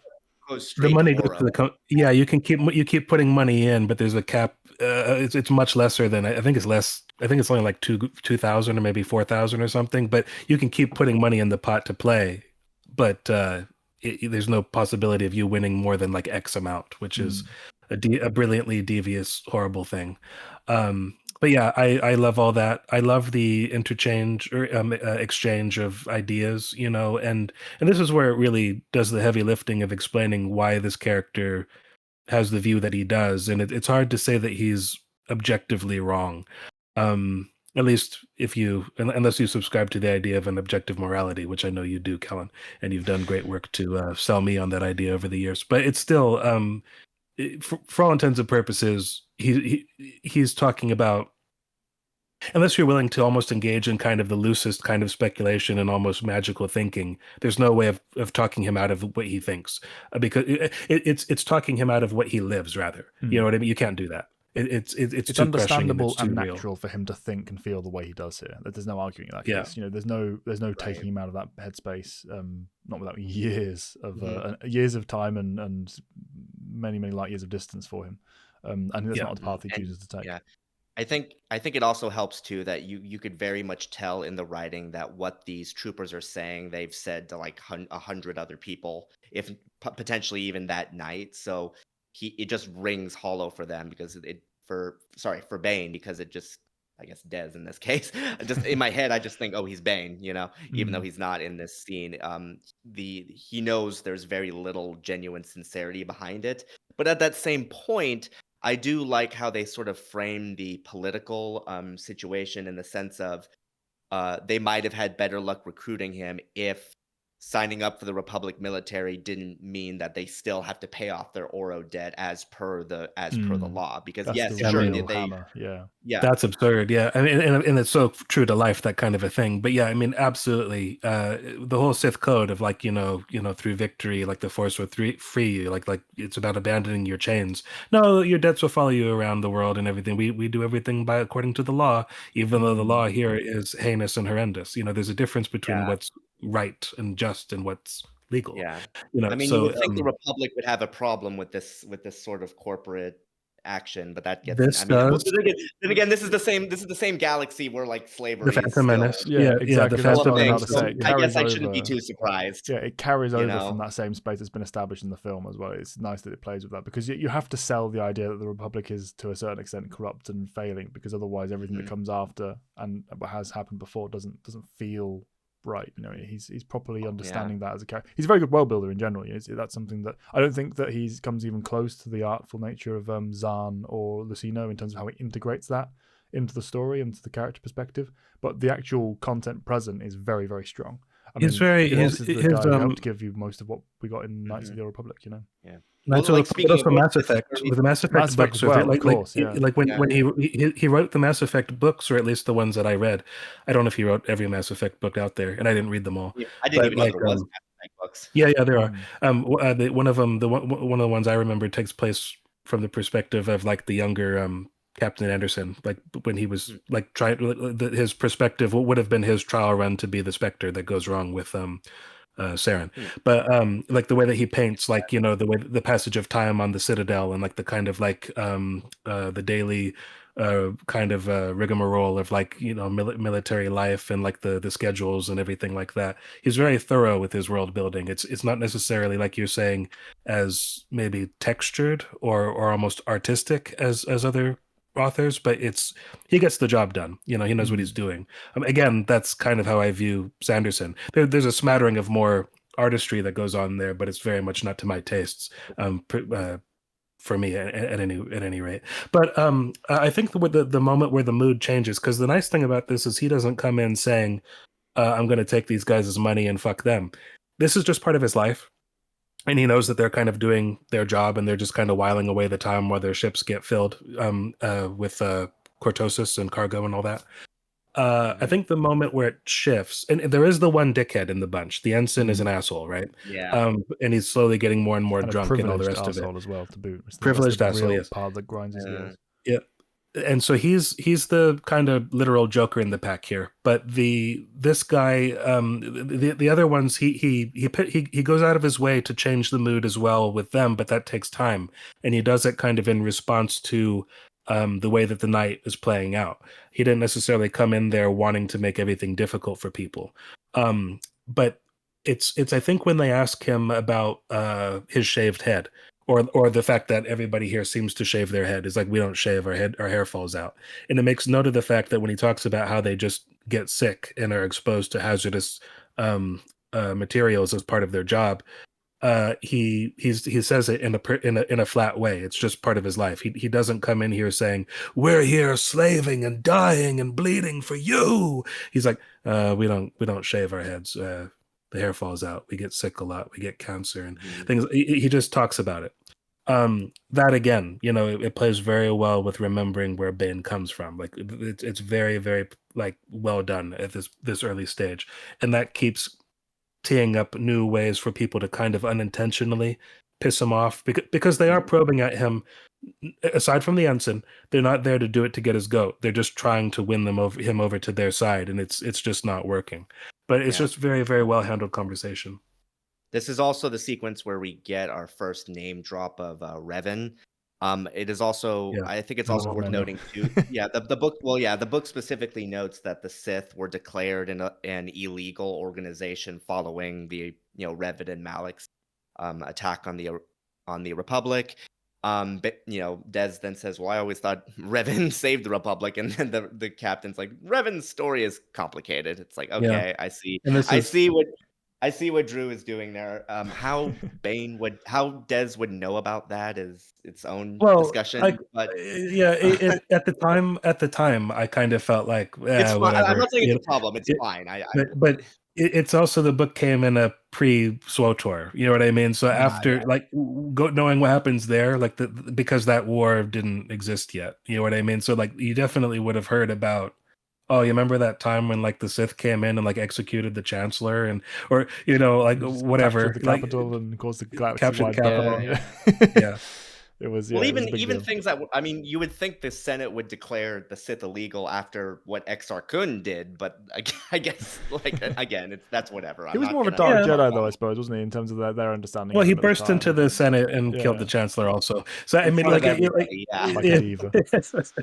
it comes to mind. He understands why Valorum wants to get rid of them in book 2 when you think about it. It's like, oh, I don't like you having an army, guys. The truth is, like there's not that long between like the Exar Kun Sith Wars and the Revan and Malak War, like the Mandalorian Wars. It's only like 30 to 40 years. Yeah, like, it's not that long. Because that was Jolie's story. Was he came up during the Exar Kun generation. He was young then. But anyway, but yeah, so there will have been legends. It's a cantina. There's nothing to do but tell stories. It's just a little silly. It's like I don't mind it. It doesn't cause actual problems. And him saying Revan's story is complicated, pretty in joke. Oh, you could Revan can be what you want in KOTOR and all that jazz. At the time, there was no definitive answer yet. Yeah, for sure.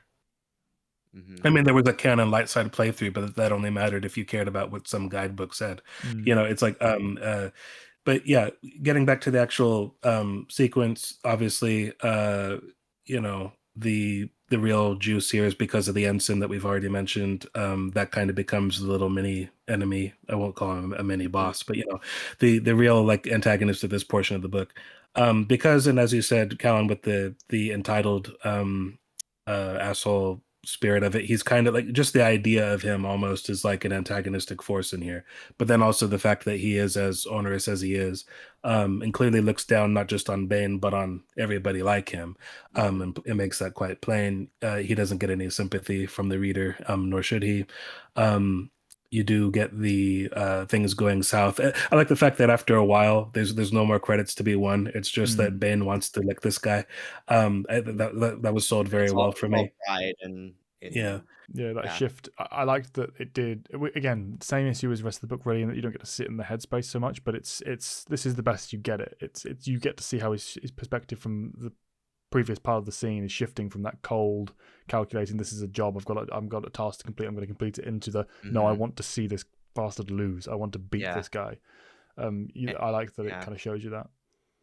It also helps that he's just attuned to the Force enough to kind of get little hints on what he should do at certain plays, but obviously he's not adept enough to really, manipulate things to any high degree. Like he can't make the ensign think, "Oh, I'm actually gonna fold here." Like no, he's it's more of a reaction instinct, like hyper instinct, I guess you could almost call it in this case, mystical. And I really enjoy that because Dez.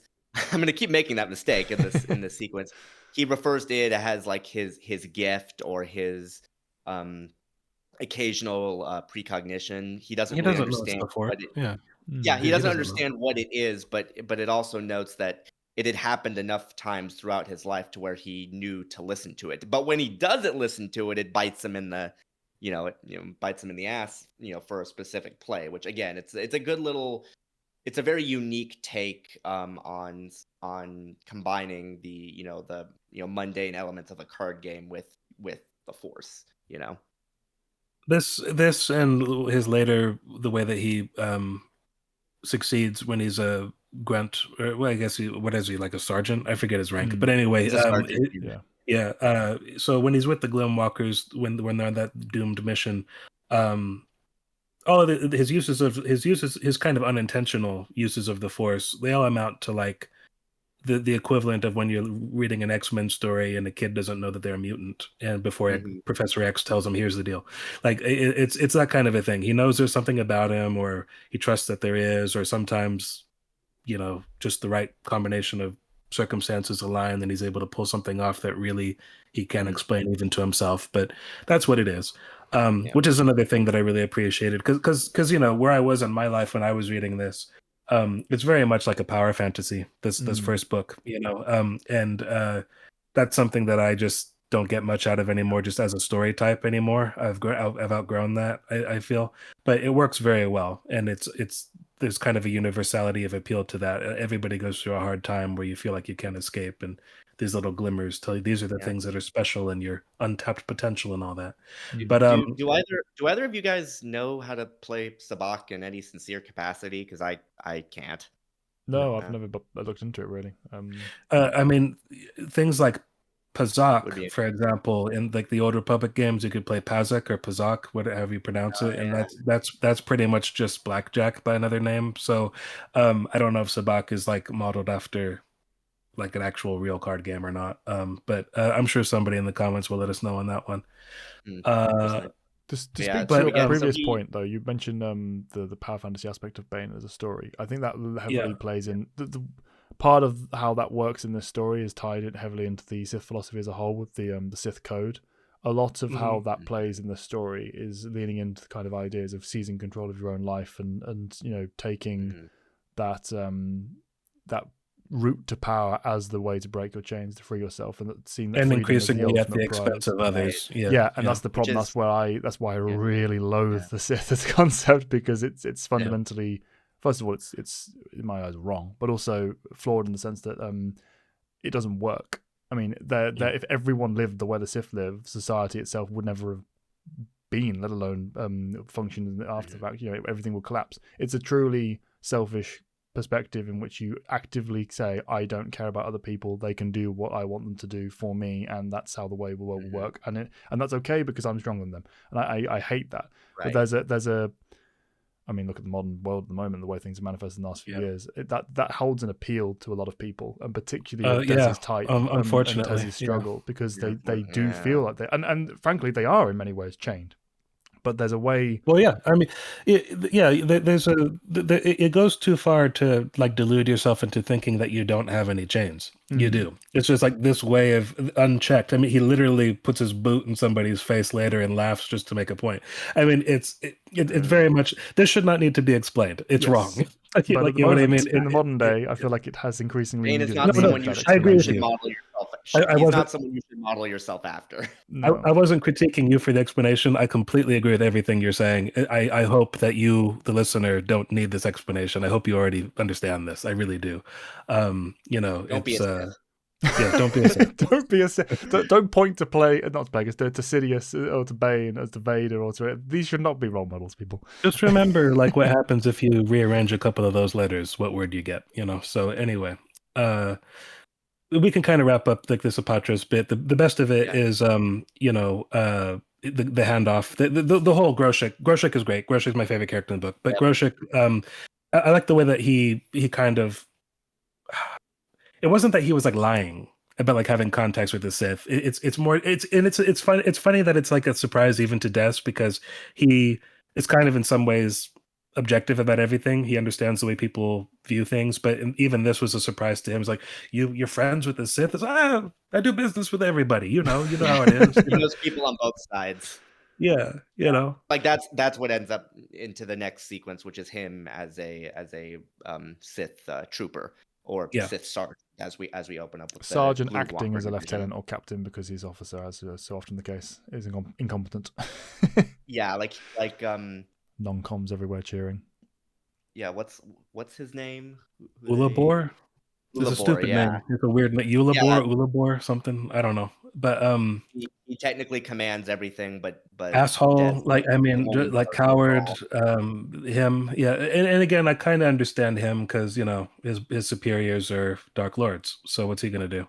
He's gonna get choked the shit out of like Vader style. He knows that, you know. So he's a coward, but I get it, you know. But it is very much just.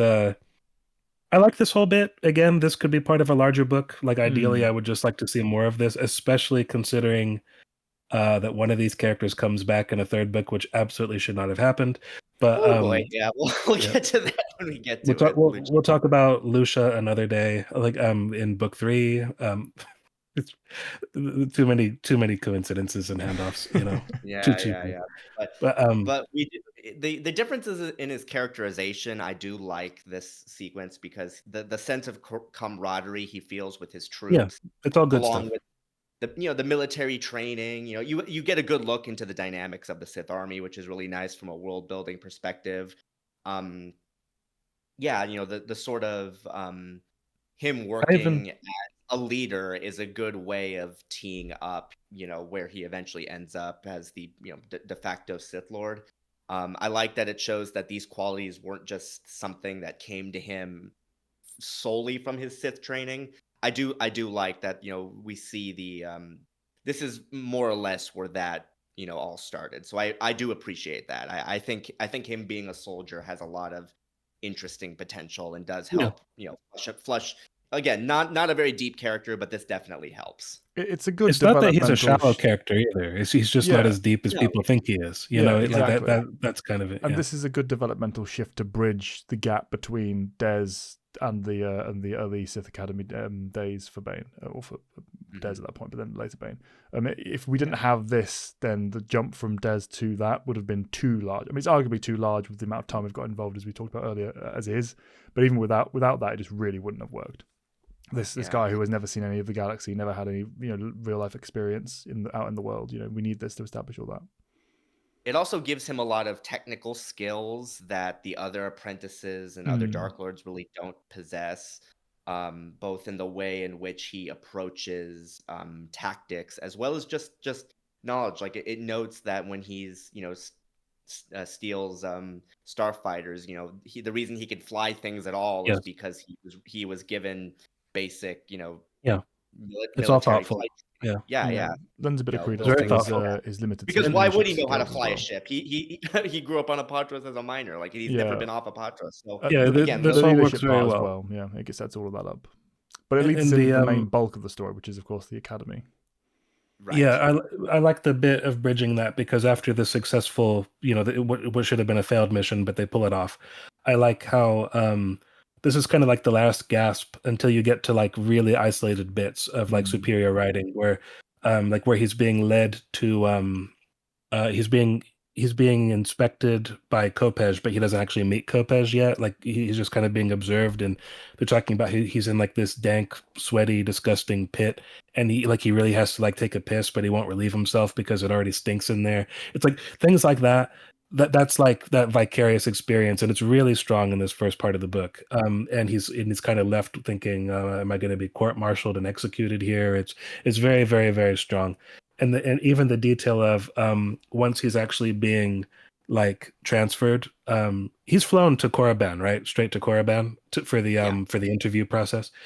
He's led there by someone else in a hood who he suspects might be female afterwards. It's like all those little touches of we're not telling you who we are, and it's kind of like got this sort of he's had a Kafka-esque existence already, but it's continuing in that, and he really can't know whether it's his salvation or or his doom that he's walking towards. But it's very cool how, I think this one might actually be like a female, but we're just not talking to you. We're just leading you. Like, you have no choice. It's got that great feeling of make or break. It's like, is it his life or his death here that's coming next? It's life really just kind of beginning in essence for him, in many ways. But yeah, so Kopej, I like the meeting with him. As we already mentioned some time ago, I do kind of feel like his character was, I hesitate to say poorly incorporated into the story, but certainly lacking. You know what I mean? It's the It could jarring have just been better. distinction between the expectation and the actual end result, the Yeah. delivery. You get this scene and you get his death scene, and basically everything else is irrelevant. You do get him at points throughout the story. You get him flying, and you get him killing the Jedi. You get him in the meetings. But those are the two scenes of actual substance to Bane as a He character. doesn't have a lot of agency in the main narrative. Well, even what though does he does do? have a lot of sequences. That's What kind of the what issue. what does he do that's important? What does He's he the reason why the change, Jedi. period? He's the reason why the Jedi ultimately find out what the thought bomb is, right? Because he tells Farfalla. Yeah. So that's it. Yeah. Aside Nothing from else changes about introducing, him. aside from introducing Bane to the Sith Order and then kind of not having anything more to do with him other than like that guy was really powerful. I hope he's good. Like that's it. So yeah, it very much. And particularly because Bane I don't know. is his stake in the academy at that point, that he's his sponsor effectively. So there's an expectation, and in a larger story, this would have been the case. We would have had more time if we had more time to breathe. He could have flitted in and out of the story. He could have checked back in. Seen some of the years passing, seen his progress. There could be more of a Kasim-esque connection between he and Bane. It's just the idea that, okay, this person is supposed to be relevant and it keeps getting talked about and then goes nowhere. And that's true of basically all of the Academy presences, with the exception of Kasim, and even he isn't drawn out to the maximum potential. I mean, we mentioned this. His rivalry with Cordis is consistently brought up, but they literally only have one sequence like together where they're discussing things, I believe. At the beginning, like in the prologue. Yeah. So like it's Cordis to me is like just I don't know. That was my mistake. I meant two. Even so, like I mean, you were close enough, but I mean, this whole thing again. None of this I would consider bad. I just don't get anything out of it anymore. Like, you know what I mean? I get nothing out of these interactions. Right. I think it's also worth mentioning too. I mean, this is where he chooses to take up the name Darth Bane, which is that's with Cordis, right? Huh? No, isn't that? Yeah, that's with Kopej when he's. Oh, he does. Yeah, when he's in Korriban. It shows how consequential and impactful these characters are. They blend together when looking back in memory, because it's just a scene with a Sith Lord in an office. Which Sith Lord was it in which office, and when was it happening? And there's so much overlap. And there's a scene where he's grossed out by Cordis, like cutting his own hand with his fingernails and anointing him with the blood of the Sith. He just did that. That wasn't his new naming.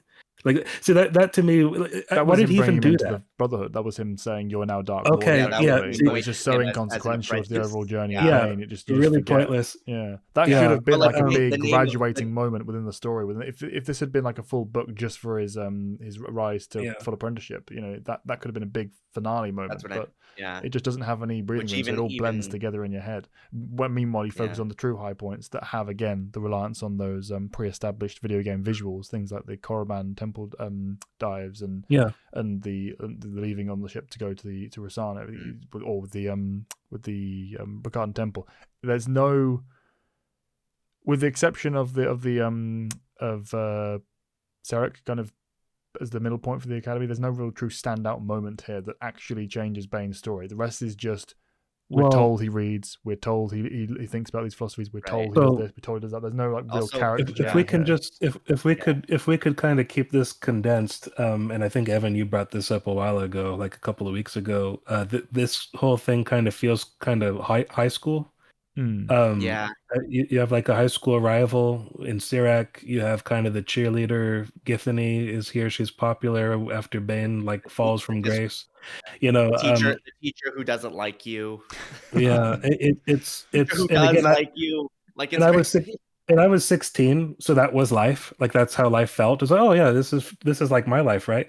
And then like as a 30 something, I look at it, this is stupid. Like or just I don't know. Like I don't know, silly to juvenile, me. Most of these very juvenile. students have been there for years as well. Bane has just arrived, and so the whole dynamic and how everything's playing out feels very. I mean, like you said, the biggest sin of the following books, very contrived. If he wasn't as powerful in the Force he is, and he also magically didn't stumble across all the answers he needs at the exact time. I'll take that one because, like, I'll take that one because like that's what it was on Knights of the Old Republic, and unless you potentially you can go there not knowing you're Revan yet, and then just ace it. You know what I mean? And they're just like, how's this guy know everything? And it's basically because you're strong in the Force, you're exceptional, and you're doing all this. That happens. That's Star Wars to an effect. That's the likes of Luke, even to an extent. You can get around it, But I mean, it's just part of it.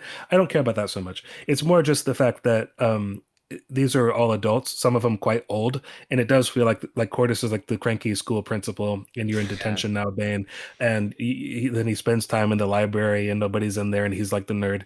It's silly. And Githany as a character, can we talk about her? Just I never really disliked her.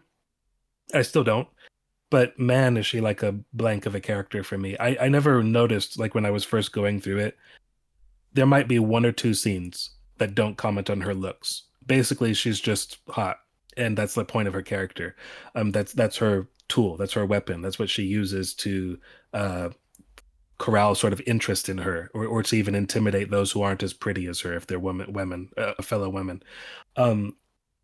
As a character, I don't think anyone could be like less deep or more shallow in this than Githany. And at the same time, she's pretty much the most very developed basic. outside of Bane within this section of the book, because you do get those scenes where you're talking about her past. You do get the scenes where you can see the machinations of her trying to scheme. Like I completely agree with you. There's not enough, but it says something that she's basically the most you get past Groshik and Bane themselves.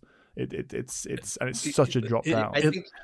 I think the problem is that the way she's used, she's mainly used as a way of either furthering Bane's development or just furthering story beats. Like she's the one who helps Bane get over his malaise. She's the one who sets up Sirac to fight him towards the end before becoming Sith. As we mentioned, she's the one who has that vision from the Force and tells Khan about it, which is what ends up why he sends Kasim to the unknown world and all that. Again, she does have a lot of sequences. She does have a lot of character moments, but they're not really centered on her. They're centered on her basically interacting with others.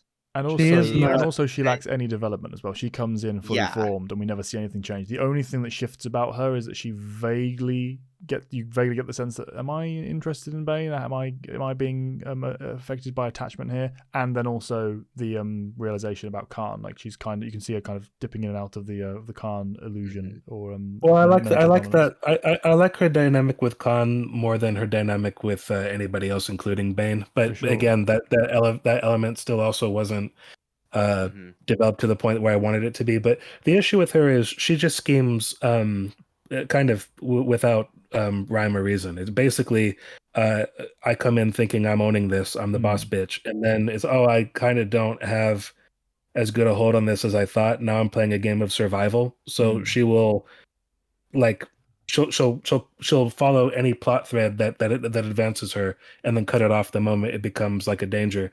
That's all she does. And that's I'm not saying that doesn't make sense. It does. It isn't that she's hard to follow. I think she has maybe more going on than she needed to in the end, because she does switch sides. Like 25 times. But That's how she's introduced. She betrays the Jedi. Yeah, Sirac says you switch sides too quickly, even for a Sith, and I think that that's true. But it's also like I get it. I get what she's doing, but I don't find it particularly engaging or interesting.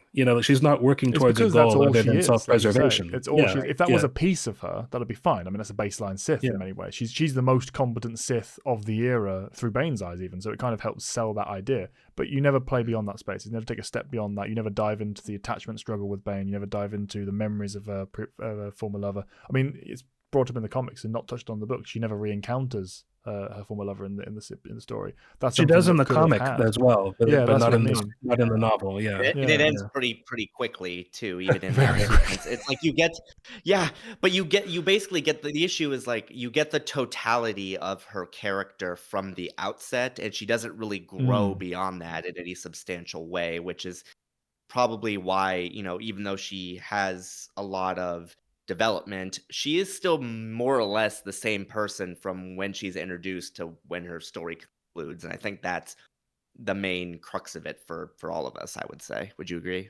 Yeah, I agree. It's also true of Bane past the point of entry to the academy as well for me. Like once he's got the academy stuff, once he's picked up a few of the basics of the dark side, and you've seen him make that shift from Des to Bane. Everything else about him that changes after that point is just he gets more powerful and refines that's scheming. But at least he had an arc.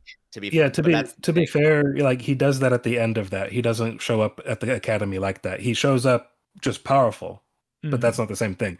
Because the stuff that I think works well, and we've talked about this kind of in a very circular way, but because of the way that this book is and how many different works were kind of compiled into one to make this what it is. But long time earlier in this discussion, Evan had mentioned like the what was it, like the flashback sequences being incorporated, not to your liking. And in general, I agree with you. But kind of before Githany really gets involved, because she was kind of used to salvage a plot point that that worked for me. It just I don't know. She kind of like. The other thing about her is she made something that was interesting kind of fixed. Like your point, Callan, everything just gets fixed easy. She kind of does that with reawakening Bane's connection to the Force after he had kind of I don't know how to put it. Like when he lost his stuff, basically. When he lost his gift. And then lost to Sirac.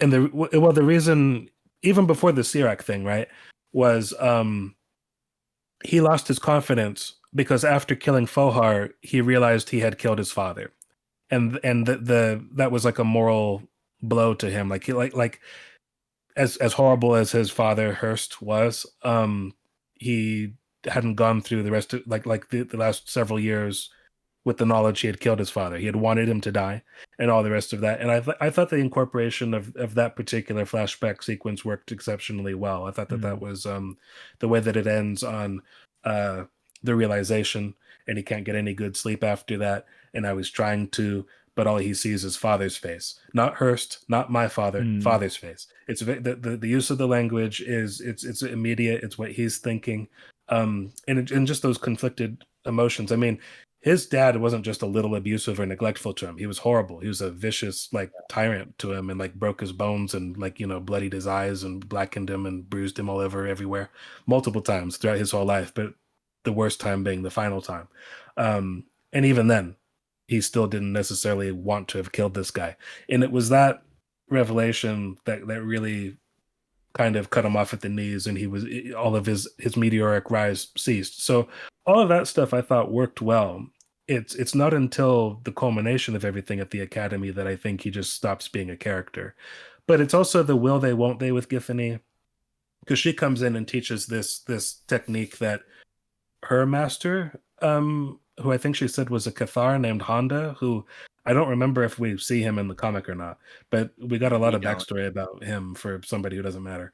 But he basically, I don't know, she had said that she had retreated from the Force for a more mundane reason. It was because she couldn't, as a young child, she couldn't contend with the vastness of it. Yeah, and which is a nice detail and everything, but she just does then teach to Bane how to summon the Force again, and he's like, oh yeah, cool, got it, next. And so that I don't know. Like all of these things are good ideas, and they work in like a film. They work in a screenplay. They work in a film. But in a book, you want more of a meal to be made of everything. I feel. Particularly that recovery point. Sit in the struggle for a while and then struggle through the fix. Don't just have it be and it's fixed and it's fixed and it's fixed, which keeps happening throughout the story. This particular example as well, it flies in the face of his entire creed. Like, this is not a Sith helping another Sith through a problem is not Sith. That's the whole point. You're supposed to be able to solve your own problems, and if you're not, you're weak and you should lose and die. That's the whole idea of them. So I would have loved to see some of that conflict and some of that contradiction played with, and how Bane works through it. How it either he finds a solution and loophole in his own mind, or the frustration and anger at it and the failure he feels in himself, turning that to his own advantage, turning that to the fuel for his future trajectory. You know, I would have loved to see that. You know, see that struggle, see Bane take agency over his failure and own it and step forward, instead of just being, oh, it's all right. This random person just walked into my life and has given me this meditation trick to get me through the block, and now I'm fine again. I'm straight back to how I felt before, even though I haven't really changed. The randomness of it, I think, would have been alleviated if we somehow were made to care about their relationship, but I never did. Even when I loved this book, I didn't care about that. Absolutely. And I think it's because of how shallow a character she is, and kind of even at his even kind of not just her, but also him. I mean, the way that he views her, obviously there's an honest component to him because we're in his head so much that we know he's attracted to her. It kind of seems more like the idea of her in many ways, and some of that's just because of how she's written to be just so beautiful, and like the smell of her perfume and his side of things. Yeah. Until you get some of the more, is she going to be? Does she get it? Does she get it the way I do? You know, that comes in a bit later. Most interesting, and that's fun, and the book never plays with that enough from either perspective for it to really get off the ground. But the most fun it ever is there's a bit where I think it's after she teaches him how to summon lightning, which he's just prodigious at. Which I'll give full on Palpatining. I'll give him that one because everybody typically has something they're really good at, and his happens to be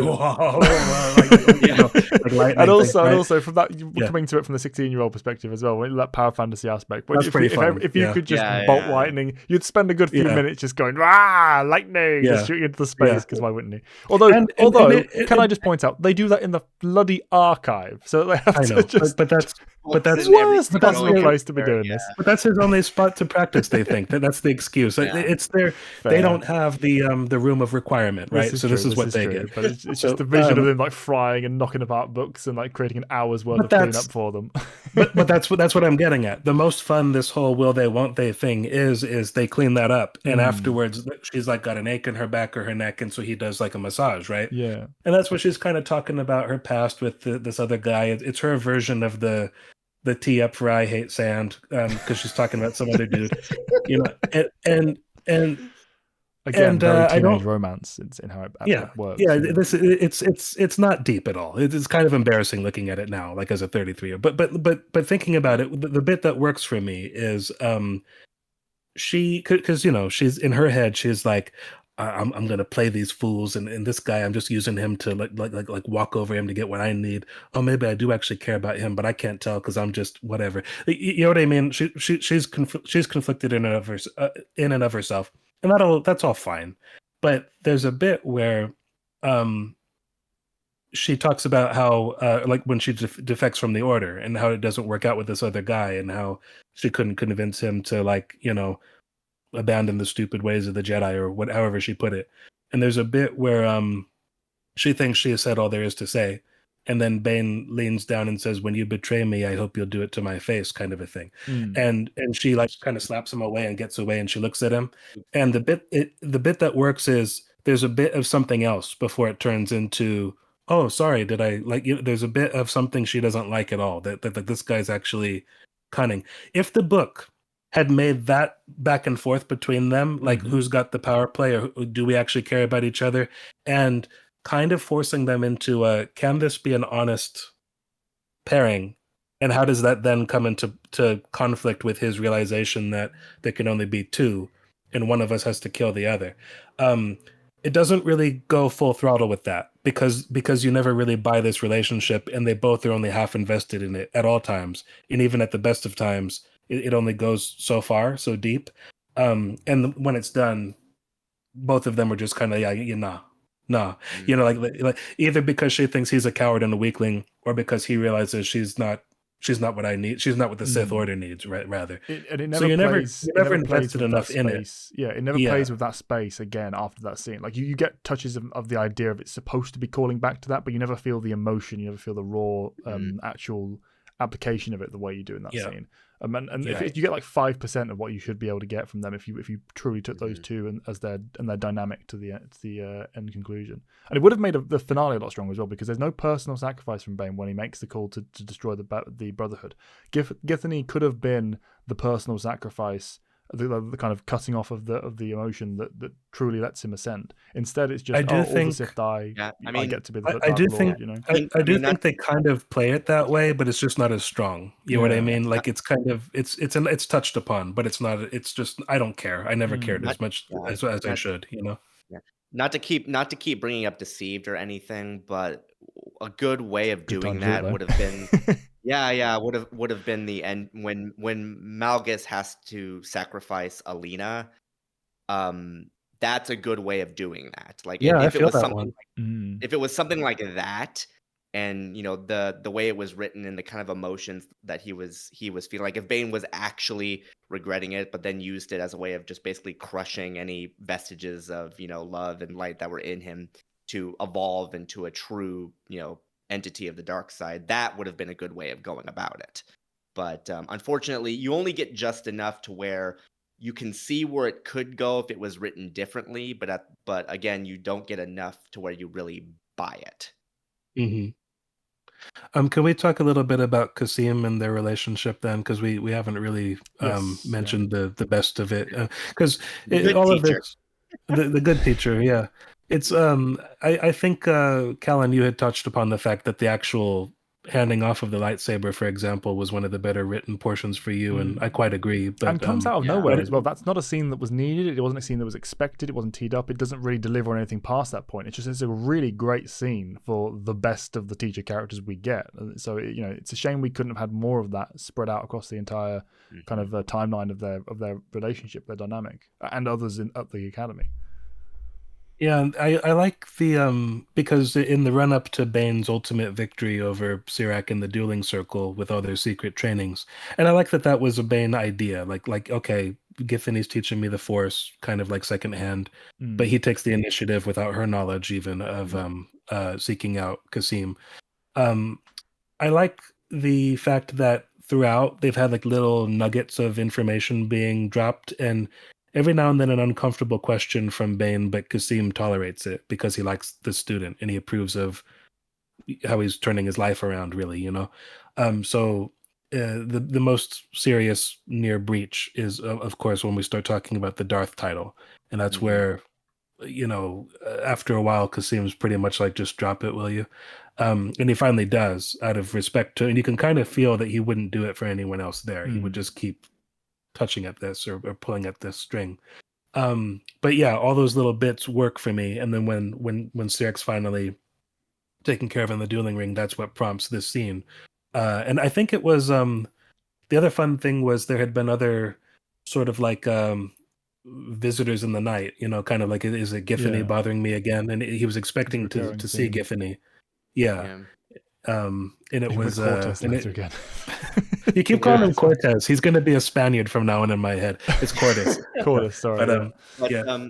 well, to your point too, though, I do like what they do with just the concept of the Darth title, because even in the Mhm. original comic, he was the only Sith that was referred to by that by that sort of name, and the fact that the sort Was of that a agents. gimmick or an explanation in the comic? Was it just a gimmick, or did they Just explain what they that was never about? they never really bring it up in any sincere capacity. It's just Yeah. he's the only Darth that anyone ever is referred to by name. I don't know if there were any other explanations in any other works before that, but I do like how it's a good way of showcasing that he is a new progenitor of a new generation of Sith, while also reclaiming what was purposely thrown away by the previous generation. I do very much like that. It's a good way of differentiating him from obviously the rest of the Brotherhood, while at the same time, queuing up the sort of philosophies and the history of the Rule of Two that we know will be expanded upon, later. Because pretty much, actually, I think every single Sith in the Rule of Two is a Darth. Am I mistaken? No, I mean, why wouldn't they Yeah. be? They Yeah, don't for have to sure. be. There might be like the odd apprentice I can't think of whose training wasn't fulfilled, but I can't Mhm. really, nothing comes to mind per We se. yeah, we get more of this in Book of Sith, where he really go written by him, where he goes into the history of the Darth title and why he sees so much power in it. But even as it's presented here, I do very much appreciate that detail, because you didn't, again, it was one of those things you didn't need to do. It doesn't really affect too much in the grand tapestry, but again, just nice little world building and history details I appreciate. It helps Bane Yeah, stand out as a character, but also it helps the Darth title. It enriches it. Adds weight to both him Mhm. and the idea of it as a concept within the philosophy of the Sith. I think it's it's a small piece, and it's kind of an easy way of doing it, just having it come up this way. But it does add a lot to the setting that previously wasn't there. It was Mhm. just a thing before. This well, kind at of the helps make time, something of it a bit more than it otherwise wouldn't Yeah. be. Also, they w- w- established that Khan was the one who really put a clamp down on Hmm. not using it anymore. For obvious reasons, yeah, yeah. well, so on at the time, and possibly to an extent even still today, were Revan and Malik like the earliest users that we knew about at the time of the I title? believe I Believe believe so, so, yeah. yeah. Yeah, because you didn't have Exar Kun with that title. You didn't have Hmm. like the likes of Nagasado and Marco Ragnos and all the rest of them. So I guess it needed explanation. I think something I see a lot of this stuff I'm sure has been gainsaid or thrown out, but like there was also talk in I think the Essential Guide to the Force that the word might have come or the title might have come from like a corrupted sort of Rakatan word from like that meant something Hmm. in the past. But either way, it was like lore that didn't really exist in a fully fledged form at the time, so it felt very impactful in and of itself. It is also like the nice little attempts at an explanation, like Khan saying, "Oh, this makes it obvious who the leader is, and that would paint too much of a target on their back." So the Jedi and Bane's like, the Jedi would figure that out anyway. Like I mean that like just knowing that's not it. It's because you're all afraid to use it because you don't want to be taken down by your co-conspirators in life, your that colleagues. that little piece of self satisfaction that I know why you do this because you're afraid. I like that. That was one of the rare instances where you can kind of see Bane's perspective, Dez's perspective as well, in many ways, but Bane's perspective kind of sit in the kind of wrongness of the current Brotherhood. There were times when you really did feel like he was right. I mean, he was right about much of it, but you really felt that he was right in the scenes that were demonstrating it, which wasn't true of the Mhm. overall experience, which I think is one of the criticisms I have for it. That was not one of them, though. Mhm. That was Maybe the you word felt maybe the word is I like know how this it's is. earned, like the Yeah, moment is exactly. earned, kind of. It's Yeah, earned and yeah. it's tied to his feeling of not but just the philosophy as a whole, but the characters. Like you, character, not era, not organization, not philosophy. You, character, are wrong, and you're wrong for this relatable human, not human reason. I like Mhm. that. Yeah. Yeah. Speaking of aesthetics, and we were just talking about the lightsaber scene, I do Yeah, like the giving Bane a curved saber. It's a very nice, Hmm. I do too. aesthetic But I also detail that is frequently brought up. I Sorry, what also were you saying? didn't I was just gonna say some people don't like it or they knew he had a different one and I didn't. So my introduction to him was just him getting that. So it was just a foundational part of his character for me. Because in the comic, he just has a Yeah. standard saber, when he's on Yeah. Ruusan.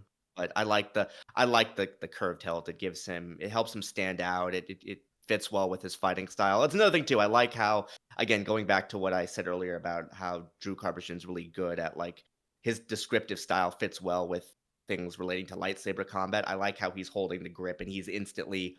It talks about how, like, in his head he's already going through sequences on how it would improve his personal fighting style.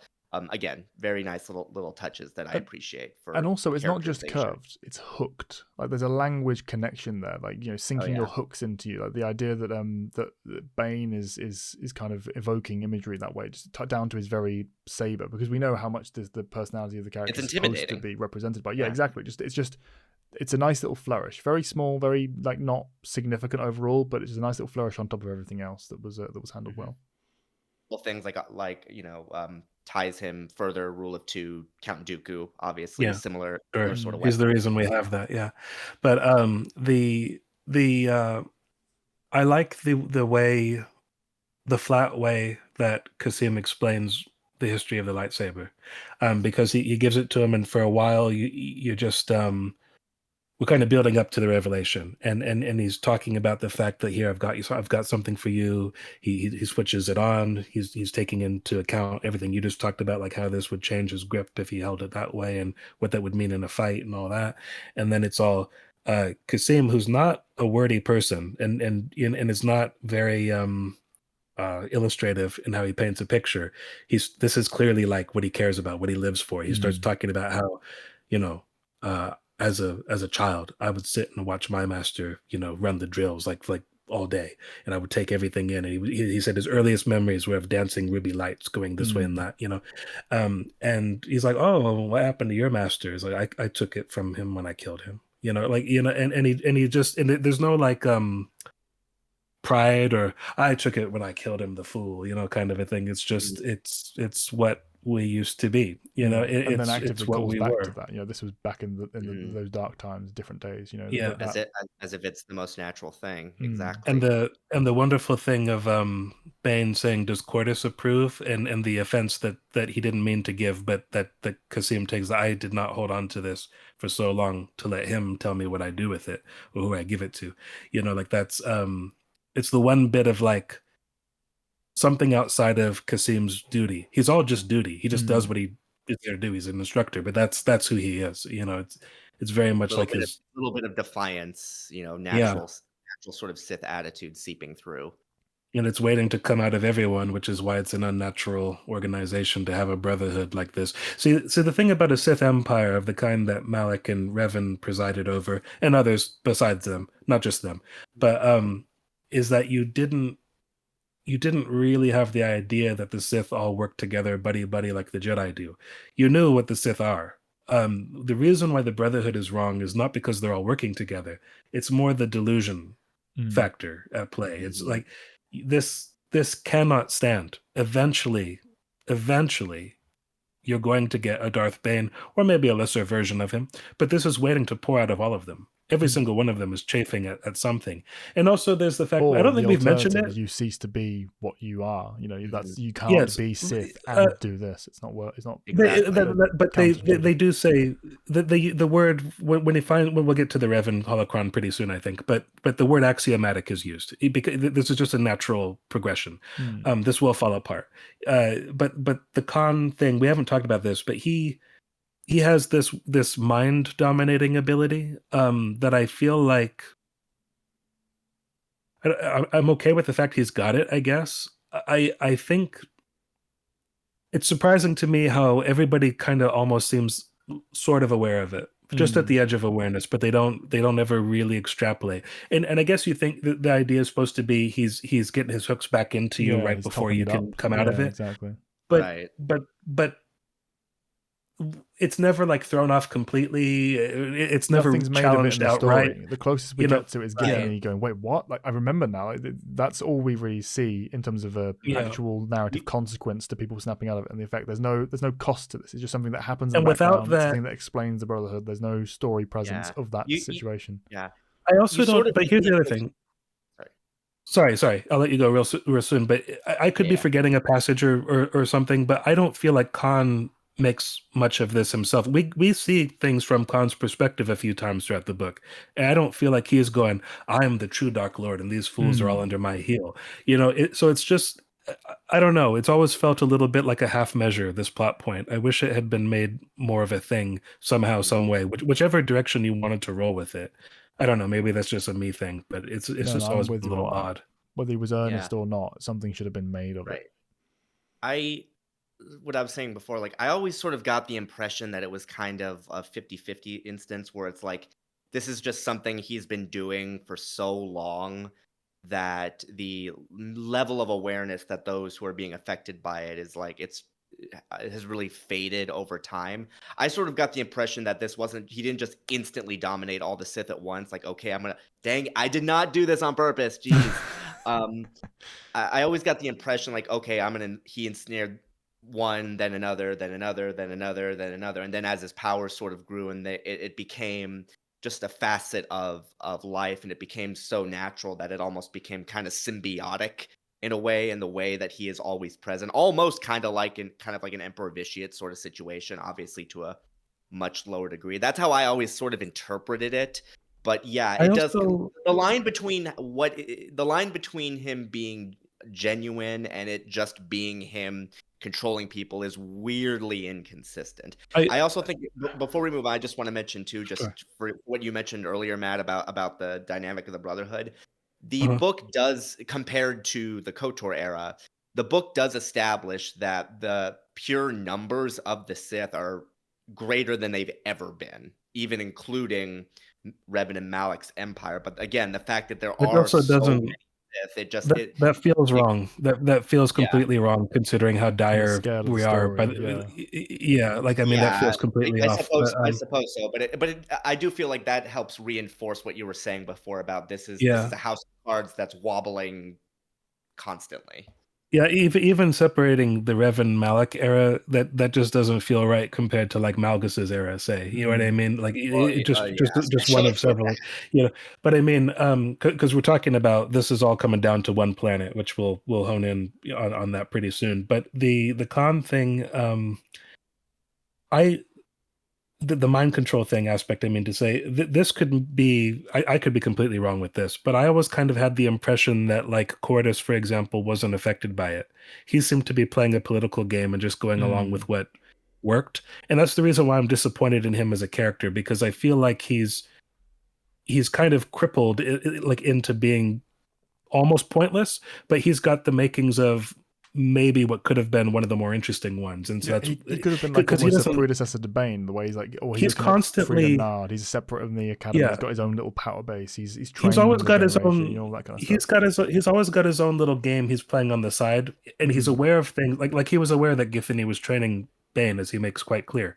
He let it go on just because he didn't see much point in interfering, but after a while he was like, no, you're setting a bad precedent here. Your charisma's about to shoot right up because of what you've been doing, how you beat Sirac so publicly. You can't do this anymore because this is going to filter out. And you get the sense that he's more like understanding kind of the way that Kasim understands, but maybe even on a deeper level. He's kissing ass. Like when something goes well, he sings Khan's praises. When things are going poorly, he's shocked and kind of like open with it. Like he can't quite bring himself to play the role of like, toady anymore. Kopej claws his way out of the mental hole. He understands what's going on, and then Khan gets him again. I can't remember whether it happens with Kasim or not, but he seems sort of indifferent to the politics of the order anyway. He just does what he's supposed to do. You would never have to vie with him necessarily for being like top dog in terms of a leadership position. He just wants to kill people or test or improve himself. Yeah, the Test He's a himself. warrior. Yeah. But Yeah. I agree. There's no That's his story thing. here. They don't Yeah. actually thread any of this stuff together, any of these different individual Yeah. scenes or beats or moments, and make a kind of character story for any of them. So they all kind of just Yeah, blend right. together a bit. On the Khan one, just before we move on from that as well, there was a moment in the story as well where he has that kind of spasming, like physically pain reactions, like as though he's going for almost like a fit. Then immediately gets smoothed over, and then he's like, okay, I'm gonna project my my effect again, my charisma. That one instance stands way far out from the rest of them as well, because all the other instances, it feels like, okay, he's losing his control a bit, his mind's slipping a bit, he's got a headache, or he's faltering, and the effect is fading, and he has to re-up it, he has to rechannel himself. But never again, or before that, do we see like a physical, I'm in pain, my abilities of having a personal toll. It sounds so far out from the rest of it. Again, highlighting the fact that I didn't know the comic existed the first several times I read this book. I always thought, what's with the madness? Yeah. And then when you see how he's illustrated, it's like, oh, this guy's kooky. He's crazy, right? But it's like, why is he crazy though? And or why do this, or why? Maybe maybe it doesn't need a reason. People can just go crazy, I guess. But especially under the strain that he's under. But he doesn't make what anything narrative purpose is that serving other than softening him up to be willing to do an obviously a bad deal with Bane later? It's like, oh yeah, this thought bomb thing, thanks. Yeah. I mean, other than that, if that's the only the only beat that you're working towards. It's What just you it's just know, weak, and the best yeah. we talked about this the other day, Matt. The best part about it is the Githany seeing beneath the mask. So the mask Yeah, slips so with this is him, on and Ruusan. he Why don't catches you a. just this is after everybody has transferred over to Ruusan. Yeah, because they Uh, need reinforcements, so they promote all of the apprentices to Dark Lord status. yeah, Yeah, and which this is Bane's also obviously after, not interested in. yeah, because Yeah, Bane's not interested, so he's he gone goes rogue. off. He's a renegade Sith out there, and he's off on Lahan, or the unknown world, finding the Darth Revan holocron. So we'll talk about that soon. But paint the picture of what you're talking about, because it was funny to me how I talked about it, and you immediately had the same interaction, Yeah, and we never talked about it and the before. heart of that is the unsettling aspect. The scene is effectively Githany stumbles upon Khan in a moment of weakness where he's kind of like pacing, he's in his panic state. Oh God, what do I do? That kind of behind the scenes schema. Everything's unraveling, and he's not got his mask on. And she stumbles across that, and Carpushin does a very good job of capturing the unsettling nature of that. The idea of Yeah. oh wow, our leader doesn't know what he's doing, and that kind of Yeah. that is a very particularly at the moment in real life, and that is not a fun experience just to witness. God, yeah, timely this week. That idea of the Even though when we mask being recorded this one. yeah. Yeah. We're recording this one, viewers, listeners, on the 3rd of March 2025. So look at Yeah. recent news in the last week to wonder what I could possibly be alluding to. The idea of the mask being dropped, the idea of the leader, not that particular one, everyone one, but the idea of leaders in general, their masks being dropped, and the idea of control being lost, and the idea that there's no one at the helm, and that everything is chaotic, everything is dangerous, is the real feeling. In a very small space of time, he does a good job of capturing that within the lens of Githany. Seeing, oh, whoa, this is the guy who the headmaster's been bigging up. This is the guy I've been bigging up. This is the guy I met previously. This isn't the Khan I saw a few months ago or a year ago, however long it's been. And it's, I mean, you described it perfectly the other day, Matt, with particularly with the time you were reading the book. It was that sense of walking in on something you're not supposed to see. That feeling of that relatability sort of like aspect. nakedness, the vulnerability of it, and also like you, as you're saying. I mean, maybe it's something to do with the whiplash of emotions, of feeling like you're winning this thing at one moment and then walking in on something like this. And I think it was the fact that there's this whole will they won't they romantic warped romance between her and Bane, but I never felt more for Githany than I did in this moment, where I was like, wow, I wish we had seen things from her perspective like this more often, and seeing like a Sith order that should be thriving according to all these doctrines and principles and codes of behavior that we've adopted. But this is what's going on in the tent right here. We'll go out and do like some kind of rousing speech one moment, and then come back in, and this guy's losing his mind. To the point, like I feel like she kind of feels unsafe, like in that moment, like, and she's always been like sidling up to him, and like they've been touching each other in different parts of the sensitive parts and places, and it feels like they very much kind of like I can't tell whether there's any genuine feeling one way or the other, but whether they're kind of each other's side piece, or whether they are pursuing something more genuine, or whether they're just using each other for what they're both good for, and they both kind of know it, and are okay with it to some extent. This is a upending of whatever the situation was. This is not the man she knew. You know what I mean? This is not the man she's comfortable following. We've in lost this our moment. grip on the reins here. She's like, okay, if I don't have this, everything's out of control. And kind of you get that sensation going into it. Yeah, and it really would have, if we had more of this, or more hints to the instability that was behind Khan's leadership.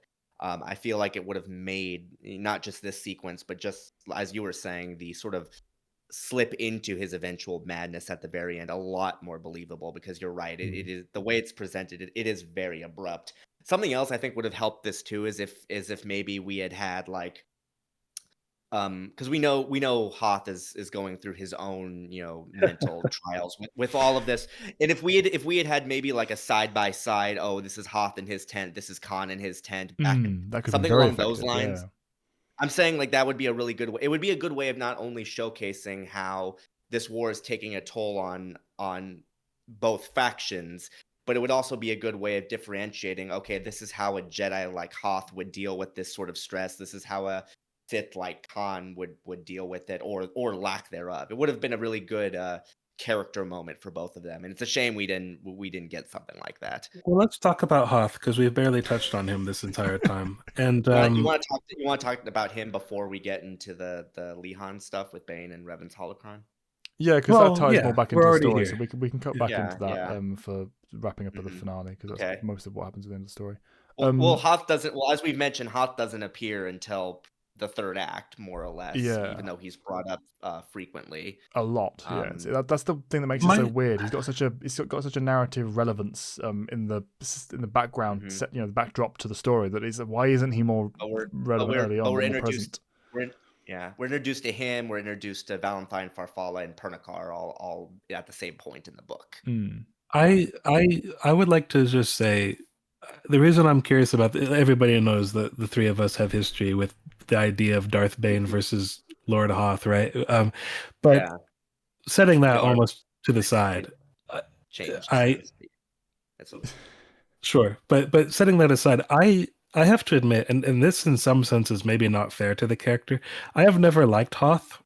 So yeah, that really wasn't the point of arguing that old just point of debate. It was more just because I tried to be fair to him. I just don't find him that appealing, and I wonder, you guys and many others seem to like this guy, and I'm just wondering, has that changed at all, or what do you like about him, or what is it that drives you? Because for me, I think of him. I thought of him when I was reading it. I thought he was an asshole, and I thought all the other Jedi were more Jedi-like. At the same time, I kind of understand what you're supposed to feel for him and the circumstance that he's fighting under and how he's cracking under the strain. For some reason, even though I know that intellectually, I still just don't like him that much, and I don't know why that is. I never have. The big thing for me, I think it's a big aspect of the writing, because I completely agree with everything you're saying. I think the energy of him being a Jedi who was forced to take this leadership position, because it is very clear from the writing and how he's portrayed that this was never a role he really wanted to do, but he felt that it was his duty to do so. I think all of that is fine. I just think we needed more. If we had more sequences of him either on his own or with Pernicar and Valentine, and you could see the gradual evolution as this strain, again, kind of like with Khan. If we had seen more of the gradual strain and the gradual wear down of his character over time, it would have made these sequences hit a lot stronger. I still think he's fine enough for what he is. He is by no means very deep. Even from the get-go, he serves his purpose, but yeah, I think at best he's more of like again, like I keep saying, he's a piece of history, because he is very much the final great war leader of the Jedi, obviously, until the Clone Wars comes along. Don't get me wrong, there's Jedi that I think have less going on, particularly during like a time like the Clone Wars, that I just enjoy more. Kit Fisto, for example, comes to mind, and I don't know why that. It might just be a vibe thing. I guess I just don't like hanging out with Hoth. But Callan, what do you think of Hoth? Well, as I said before, my opinion of Hoth has radically changed. I think most of that comes from the fact that at the time I was bringing more baggage to the character. I had ideas of what the character was supposed to be based on characters that I've seen in other things. It fit the same kind of archetype mold for him. So that I was envisioning and bringing to the character a lot more than we ever actually see on page. So, okay, he's a battle master. Okay, he's a tactical genius. Okay, he's a leader. Okay, he's fighting a war. And like you said, the things that you're supposed to understand about him, that he's under a lot of strain. That's why he's cracking at the seams a little bit and not having that perfect Jedi veneer. All the stuff that helps explain why he is the way he is, but isn't actually ever presented on page. All of the positives were being lifted up by my baggage, and all of the negatives were being put aside. That is in terms of character enjoyment, anyway. I just enjoyed him as a result of that way more than I should have been able to, based on purely what was there. And on top of that, for the versus debate thing, it was a case of making a mountain out of a molehill. I guess I was seeing all the best parts of the little nuance and details and things that were being talked about with him, and then just taking them to the point where, if all of this is true as it's stating it is, then this should be the case. Like, it was a should part, and that on top of the fact that I loved the character based on this idea that I'd brought to him rather than what was actually shown meant I was invested in it. You know. It wasn't quite. I mean, it's sort of a bias, but not fully that. I was never stepping fully into the world of bias there. But what I was doing for Hoth, I wouldn't have done for other characters, Jedi or Sith, quite the same way, particularly at that time in my life. Yeah. So that's what's changed. Now I'm just reading the page, and it's like, okay, yeah. So clearly the baggage was doing a lot of heavy lifting here. So for me, his best scene and the only scene, and honestly the only scene where I think his conflict is really encapsulated in the purest form, is when he is, you know, having that dream / talk with Pernikar's spirit. I really first I like that scene. I like the dialogue that they have. I really do get a sense of the history between these two, and I also like how he ultimately comes to the conclusion that, you know, you can. I felt his his true Jedi-dom kind of restore itself in that sequence. And it also really does help too. I mean, getting back to the comic, it helps to justify the rather drastic change from when he first, we first see him interact with Valentine to finally forgiving him. The comics made that absolutely laughable, by the way. It's ridiculous. Yeah, that's ridiculous. Absolutely ridiculously laughable. That sequence does a whole lot of heavy lifting between those two scenes, and I like that sequence genuinely enough. And that's, to me, it's like when I think Hoth as a character, I think of that little sequence. But it by no means saves him overall. He's still unpleasant. He's still very, very basic. He is still basically a walking, history plot device. Like, the only time I ever truly felt it with him was in that sequence with the ghost. I also like that scene in a vacuum. I think it might be because this was my introduction to him. And the fact that this is kind of why I want him to be an earlier, in the way that we get the Sith in the prologue talking about, we'll take over the galaxy and we'll beat the army of light and all that. I think I would have liked an early Jedi perspective to see Hoth before he goes off the deep end. He doesn't really go off the deep end per se, but just to see him so beaten down and un-Jedi-like, unheroic. Like, it's not what he's doing. What he's doing is the hard work of fighting a war, and I get that. But so little of the time that you spend with him is he in any way you're not honorable or charismatic in the way that the people talk about him. Yeah, you're not seeing the contrast. You're just seeing the whole of the negative and never. He doesn't have to the point that like what Valentine Farfalla represents is somebody who can rally people to his cause, because this guy's driven everybody away.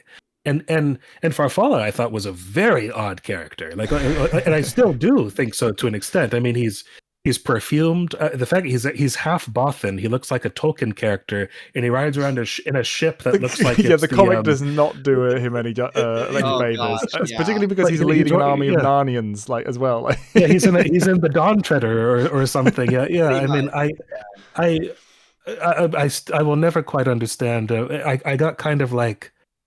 I mean, I really thought, without picturing it, like from like what the comic did, and it was already still kind of weird in my head. And he's perfumed and fancy, and he says everything too long and too fancy. And he is, you, my lord, are too graceless with your diction. And it's like, what? It's like, you're too blunt. Like, oh, that's what I said. I love when I just thought together, like Pernikar, him, and Farfalla. I will, like, in Hoth, like, it's entertaining. The dynamic that the three of them create is very interesting. Like, the history is sorry. It's entertaining. It's very entertaining. I agree with that, but it was something I was entertained by. I don't know if I would say I liked it. It was bizarre, and I found totally confusing from the rest of what we've come to expect from Star Wars as well. Like, this is not Star Wars, and that's not to say it can't be or it shouldn't have had that. But you need to put the legwork in to make it kind of to feel like they really can adopt it. Okay, we can put this in this part of Star Wars and feel like it fits over here. Like, there was never any of that legwork done. It was just like,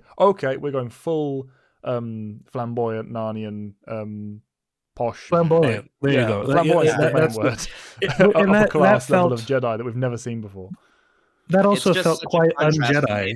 We've ever seen. Yeah, it felt very anti-Jedi. He was in his affect. in terms of what he was accomplishing and what he was representing from scene to scene, more of a Jedi than Hoth. Yeah. In terms of his affect and how he was dressed and how he came off and how he spoke and how he smelled and how like everything he did, very anti-Jedi. And it was just like, these two have both got it wrong. Can it be about Pernacar? Can I have Pernacar be the character? But at the that's same kind of time, where I I felt. love the idea of like, you him. Like, the concepts that are being played with here, as with the rest of the book, like all of this here is brilliant. Like these three could have been fantastic favorite characters of all of ours, I'm sure. But it's just they didn't have enough time. They didn't have enough of the legwork foundation laid ahead of them. We didn't have enough time to experience them once they'd gone past their kind of point of development and transition into their late stage characters. We didn't get to, with the exception of Farfather, obviously, for the following books. We didn't get to see any of this kind of manifest or go anywhere. So it just felt like this really weird, odd spike of flamboyance in what otherwise is a pretty humble living. It's also strange.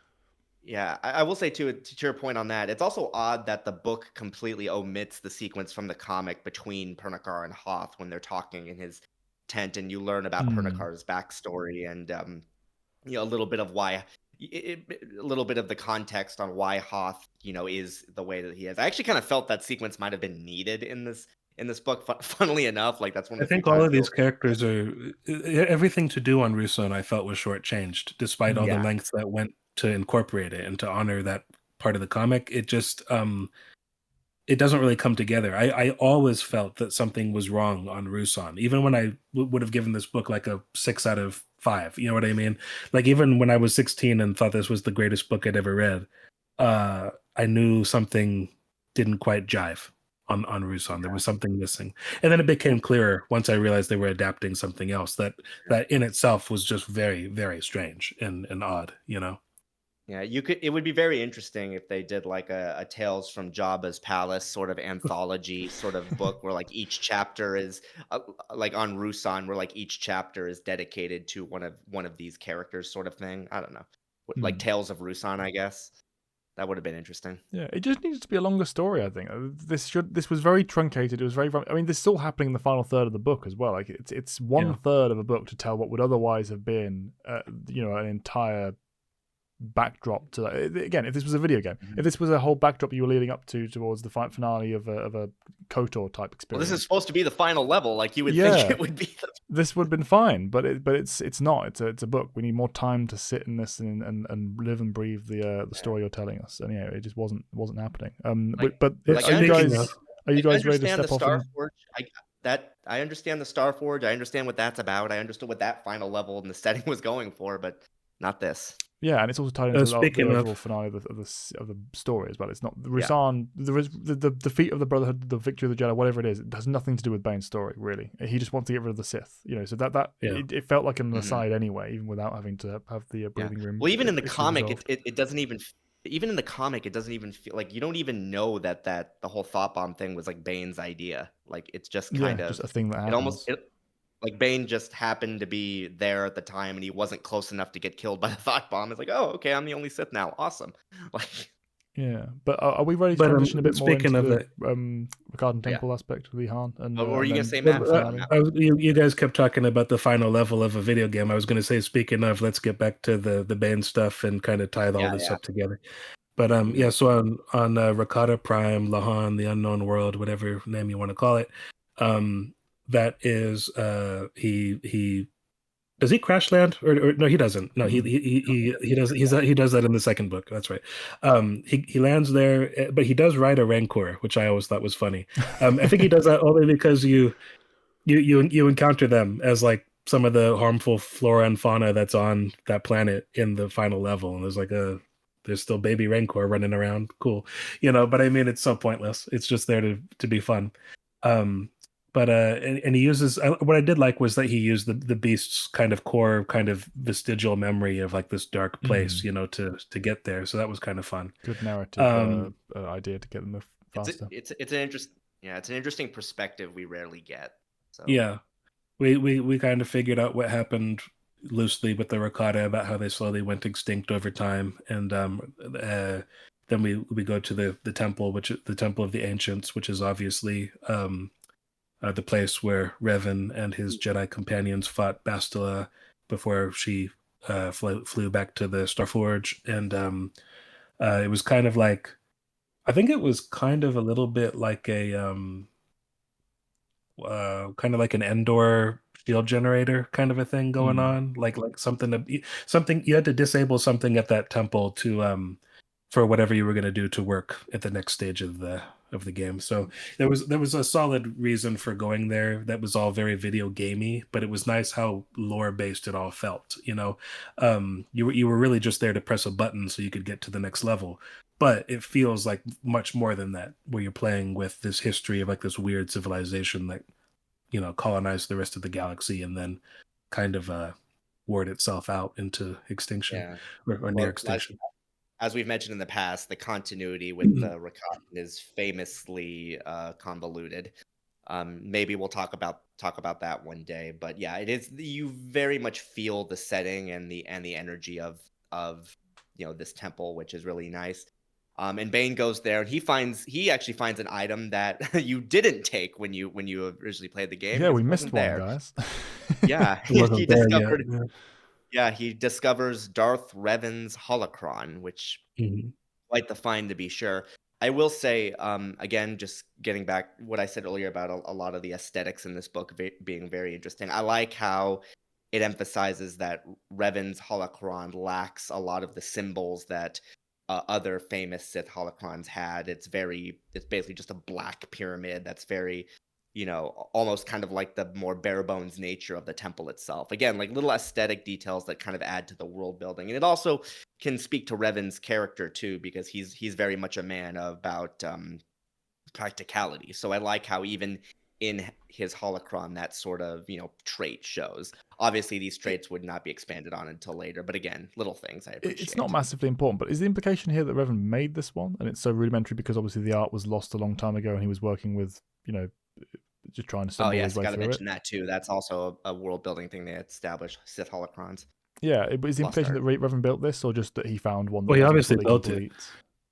No, he built it. But I mean, it's Revan's holocron, right? So I mean that has the connotation that he would have built it. But I think the only reason why it's winking out this one is just because it's so old, which I guess we're just kind of playing fast and loose because there seem to be ones that are older that are still around. Well, they Yeah, say that the matrix, the crystal matrix at the center is flawed. So Oh, okay. that But that again, that would seem to be about age, right? Like, unless you're just saying that. Well, like, in Revan my didn't know head, what it he was always doing the when case he made that it. they'd lost the art pre-Revan, and Revan was like so good that he was like, I can almost make them, and therefore it's kind of a completely faulty product. I think it just states that I don't know if that's actually that it the was case, just but faulty. That it was just faulty design. I don't remember the book saying anything about the age being a factor. And again, like to your point, why would it? Because there are older holocrons that still works. Bane's gonna find one in the next book. yeah, freedom nods. I thought it said something about age, but but anyway, because the way that it bigs up Revan, why would it be that he didn't know how to make one? But anyway, the point being, it's going out, like it's winking out. So he's only got so much time to do it. Maybe it has something to do with like the destruction of the Starforge yes, and that withering it away. But I love the visual of him sketching everything. He's like, let me get this down quickly. Yeah, He's got like one shot at it. To be fair, it's not a quick thing. He learns from Revan's holocron. Oh no, for sure. But it's just the visual of every recording being not repeat. He listens to it over and over. Yeah, again. but just it is very much that he knows it's. After a point, he realizes he's only got so much time, and he is scribbling it out.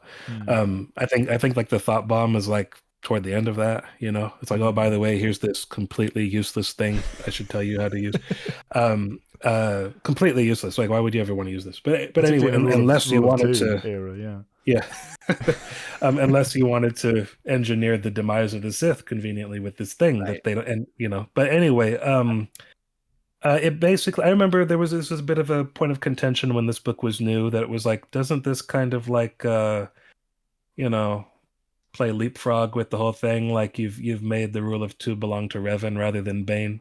I don't think it does, because again, I mentioned this earlier, Revan is not saying there can only be two. He's saying that in a functioning Sith empire with hundreds to thousands of Sith and their acolytes, if you are a Sith master and you train more than one pupil, you're setting yourself up for a bad time. Either because you're going to do the order a disservice by getting yourself killed before the best of your knowledge can get passed on, or because the unworthy pair will still be better than you potentially, and cut you out before it would have served the order better for like a true kind of zenith to have been reached. But so he's basically just saying don't train, more than one yourself, which is a modern Jedi principle. They only have one Padawan, where they used to teach many, and the shift kind of happened during this generation. You notice that in Exar Kun's generation, one Jedi master had like a whole little classroom going on. By the time you get to the Phantom Menace, they reject Qui-Gon for wanting to take Anakin, saying you already have one, you already have Obi-Wan, you can't have this one. That's not how we do things anymore.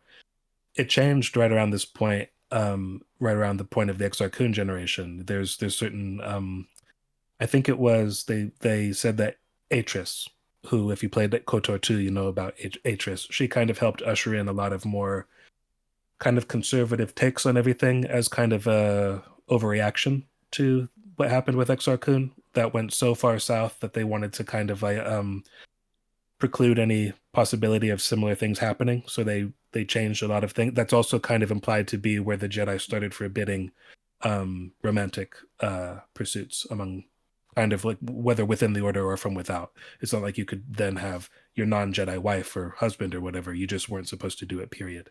That was writer's generation. It's not even alluded to. It's very much like the Atris kind of generation coming in and smuggling in all this kind of, that was bad, and we have good intentions, so let's go way too far off in this direction also, to counteract And that would, you know. and that would remain the norm until the fall of the old Jedi Order, and then when Luke reestablished his new Jedi Order, he went back to the older style of doing things, both with the romantic relationships and even in some cases having multiple students per master. Yeah. It's always funny to think of the out of universe, the development of the meta concept of it, like the reason that the two polar opposite eras in the timeline were that way is because obviously the writers prequel release didn't have the established framework They didn't that have George this, was working with. So it's funny how it, both in and out of universe is kind of this development connection between all the stories. Well, that's just it, because even in the original trilogy, like things like, like the only thing that's implied is that Luke might be a bit too old to start training with Yoda, but things like romantic attachments or multiple students per master is never directly touched upon at all. And even then, it very much was an excuse Yoda was using to not do something he didn't want to do. I mean, Obi-Wan's like, was I any different when you trained me? Which also heavily implies that Qui-Gon didn't exist. But even just things like that. It was just Yoda just talking shit, really. You know what I mean? Just like, I've watched this one a long time and he's a failure.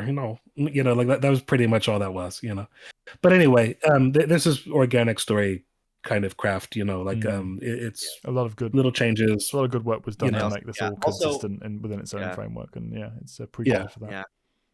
Also, again, very subtle with the writing, and obviously this makes sense considering Drew Carp, same people, but like Revan, he's never referred to as either as he or she. It's always Revan was, Revan did this, Revan said that. Nice touch. To the point where it's a little awkward in this, but it notes that like the physical appearance of Revan, like he has the hood up, probably has the. I mean, I don't think it says he has his mask. Well, does he? Does it say that he's wearing his mask? I just know that it says pictured it that way. I always pictured it that way. It's such an iconic. It probably is. It's hard to separate. It's Darth. it's Darth Revan's holocron, right? It's not Revan, reborn or whatever. It's Darth Revan. So he almost certainly has the mask, but obviously, Revan didn't have a assigned, being male at the time, so trying to keep it coy with people who created their own characters in KOTOR, which is nice. It's fun because again, Revan fanboys in general are pretty much just fans of themselves. You project yourself onto Revan. Not that, I mean, the Revan character is a powerful character. And I don't mean, I'm not talking about feats or whatever. I'm talking about like thematically a potent character. The story of Revan is a good one. And I think as close to objectively as I've already said, I've sang that the praises of that game all the time, including in this very video.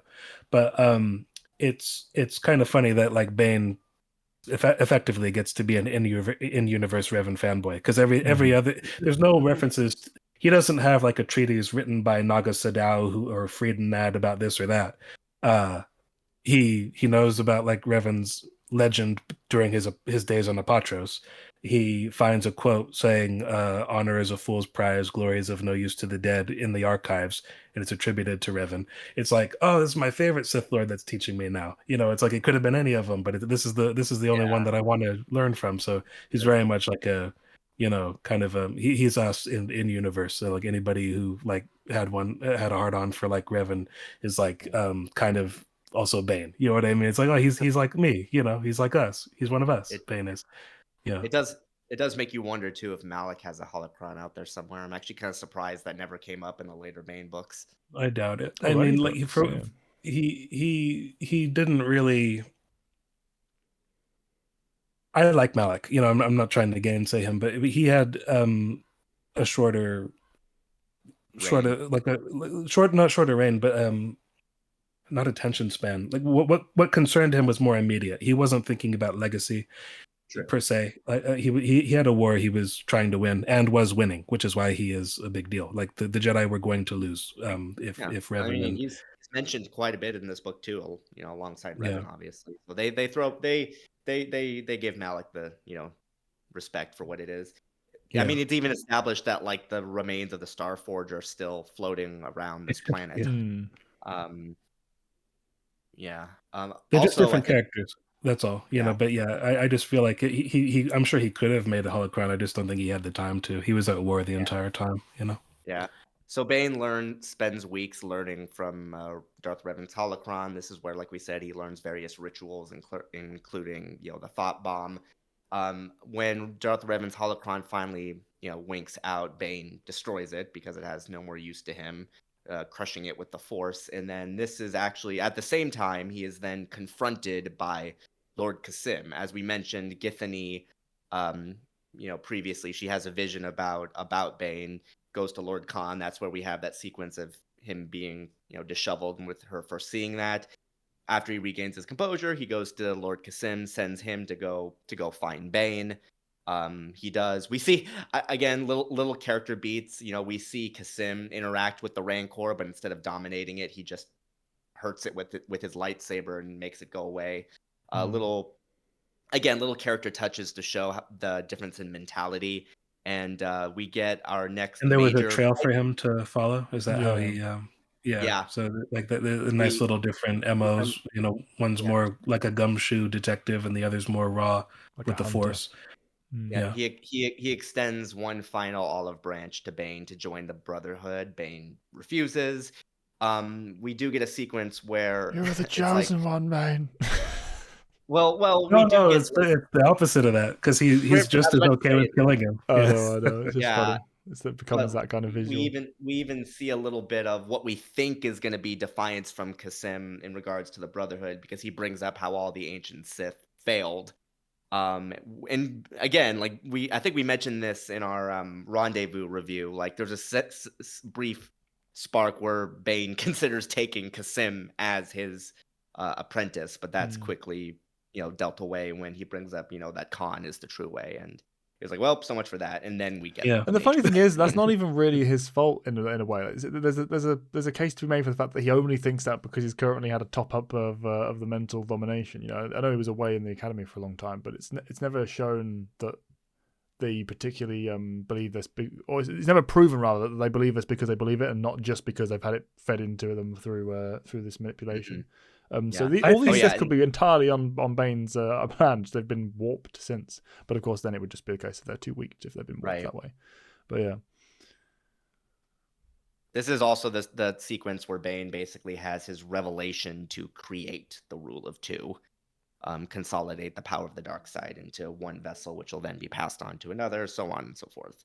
And I do think that Qasim unfortunately was pretty much won over to the cause, because he was from the previous generation of Sith. And knew firsthand what they were supposed to be, quote unquote. If you go with Bane's line of thinking, I think he had maybe some of the Khan-induced, subjugation was a part of it, but I think really he just made the choice to just align himself with Khan, and Bane was like, well, sucks to lose you, but you got to go. All of you got to go. It's like it really was. I think again, like highlighting, like Kopej seems to have very little faith in what Khan's about, and only goes along with things for as long as he does because of the subjugation. Cordis seems to just be playing politics. Kasim, I think, was the nearest thing to an actual conscript, like an actual true believer in the new cause. Yeah. And so that's and Githany, arguably not powerful enough in the end to be what Bane was looking for, and B, not committed enough. I think that's quite clear. She just she flits between things way too much, She changes sides so too easily, as Civic says. yeah. Does anyone have anything they want to say about the fight No, specifically? I think it's a great fight. Yeah. To be honest, I'm getting tired, but I mean, it's a great fight. There's nothing I can really say. I'd be happy to maybe look at it in like a deep dive another time if we feel like the we're main skipping crux past of it something. is that it's cool that the idea that he baked in the natural weakness to the era as a whole. Like he, as the weapons master, was able to make everyone else fight with The dual blade. with the disadvantage that he's specifically training into. That's a really cool concept. And then on top of that, he then separates it with a dual blade and to double it up and have it be that, even more than that, no one does this because I specifically told you all not to. It's a cool idea. It's nice very, one-up. it's very, very Sith, and it shows how Sim, despite being dedicated to his duty, is not above taking part in his own unique brand of Sith deception, which I appreciate. And even just the fight itself, the dynamic, like it's an interesting way of showcasing how someone less powerful in the Force but more skilled in a very specific way can still have an advantage in battle, and vice versa. So it's a very unique. It's an interesting dynamic. I like what you highlighted there is the fact that he never actually lied about it either. He did keep it in reserve, but he told Bane to his face at an earlier point, I haven't taught you everything I know. And I feel like if maybe Bane had pursued that or asked him or maybe had sussed it out for himself, he'd probably cop to it and then explain it. It was more like, yeah, I'm not going to tell you about it. If you stumble on it, I'll help you unearth what's left of it. But no one did, kind of a thing. He's like an honest liar kind of a thing. He's as honorable as a Sith can be. He's a Sith at the end of the day. Right. But, Well, I like that. Yeah, and something else too. I mean, obviously this wasn't the intention, but he's fighting somebody wielding his master's lightsaber. So obviously that he gave him. He's gonna know how to deal with that. Yeah, he literally and figuratively gave him the tools he needed to beat him. But not quite because he had to resort back to the Force potential as Bane often needs right. to. But which even then, I mean, it's sorry. Don't go. I was just saying, like, I like the flow starts off with Bane having the advantage, then Kasim sees as his advantage, and then ultimately Bane unleashing his power to destroy the temple is what brings a decisive end to everything. I'm so sad about that. I love that temple, but at the same time, it's a really great, like, just cool visual, like, and just like a crazy feat of power. It's always been so cinematic to me, and it's a perfect way to end the fight. But there's a part of me that was like, man, that was my temple. That was my stomping grounds. I knew that place before you did, Bane. Who are you to do that? But like he says, once it's no longer of any use, you just break it and step over its corpse. So that's his new motto. And he does it well. It's not particularly deep or interesting, but he does it well. That's who he is. That's what he does. Yeah. Can we because I'm losing it a little bit, can we kind of skip through we don't need to go through the minutiae. Sure, there's not too much to say at this point, honestly, because the last sequence of the book takes place entirely on Ruusan, a lot of which we already covered. We get, first of all, he arrives there seemingly as a ploy to join the Brotherhood. Githany poisons him, which this happens. This happens on Umbria, yes, not Ruusan, yes. Right? Okay, yeah. So, oh god, I've got that on the side. See, this is what we'll cover that with its own chapter because that's worth touching a little bit anyway, maybe. This is what I was like getting at. I wanted to skip through this part. That leads us to the beginning of the comic where he's poisoned and he meets Khalib, and which is such a nothing scene in the comic. Like that just happens and sales pass. It's like what? It's very out of nowhere, and I admire the Carpathian for fixing all this, but also. Okay, first of all, and I've mentioned this in some random video in the past. This has been a long time bitch of mine, but Caleb. The name is pronounced Caleb. In an audiobook, Caleb. Like, it's Caleb. It's unambiguously Caleb. Caleb. It's Caleb. It's not Caleb. So that's number one. His name was said a whole lot. And Caleb and Caleb and Caleb. Caleb did this.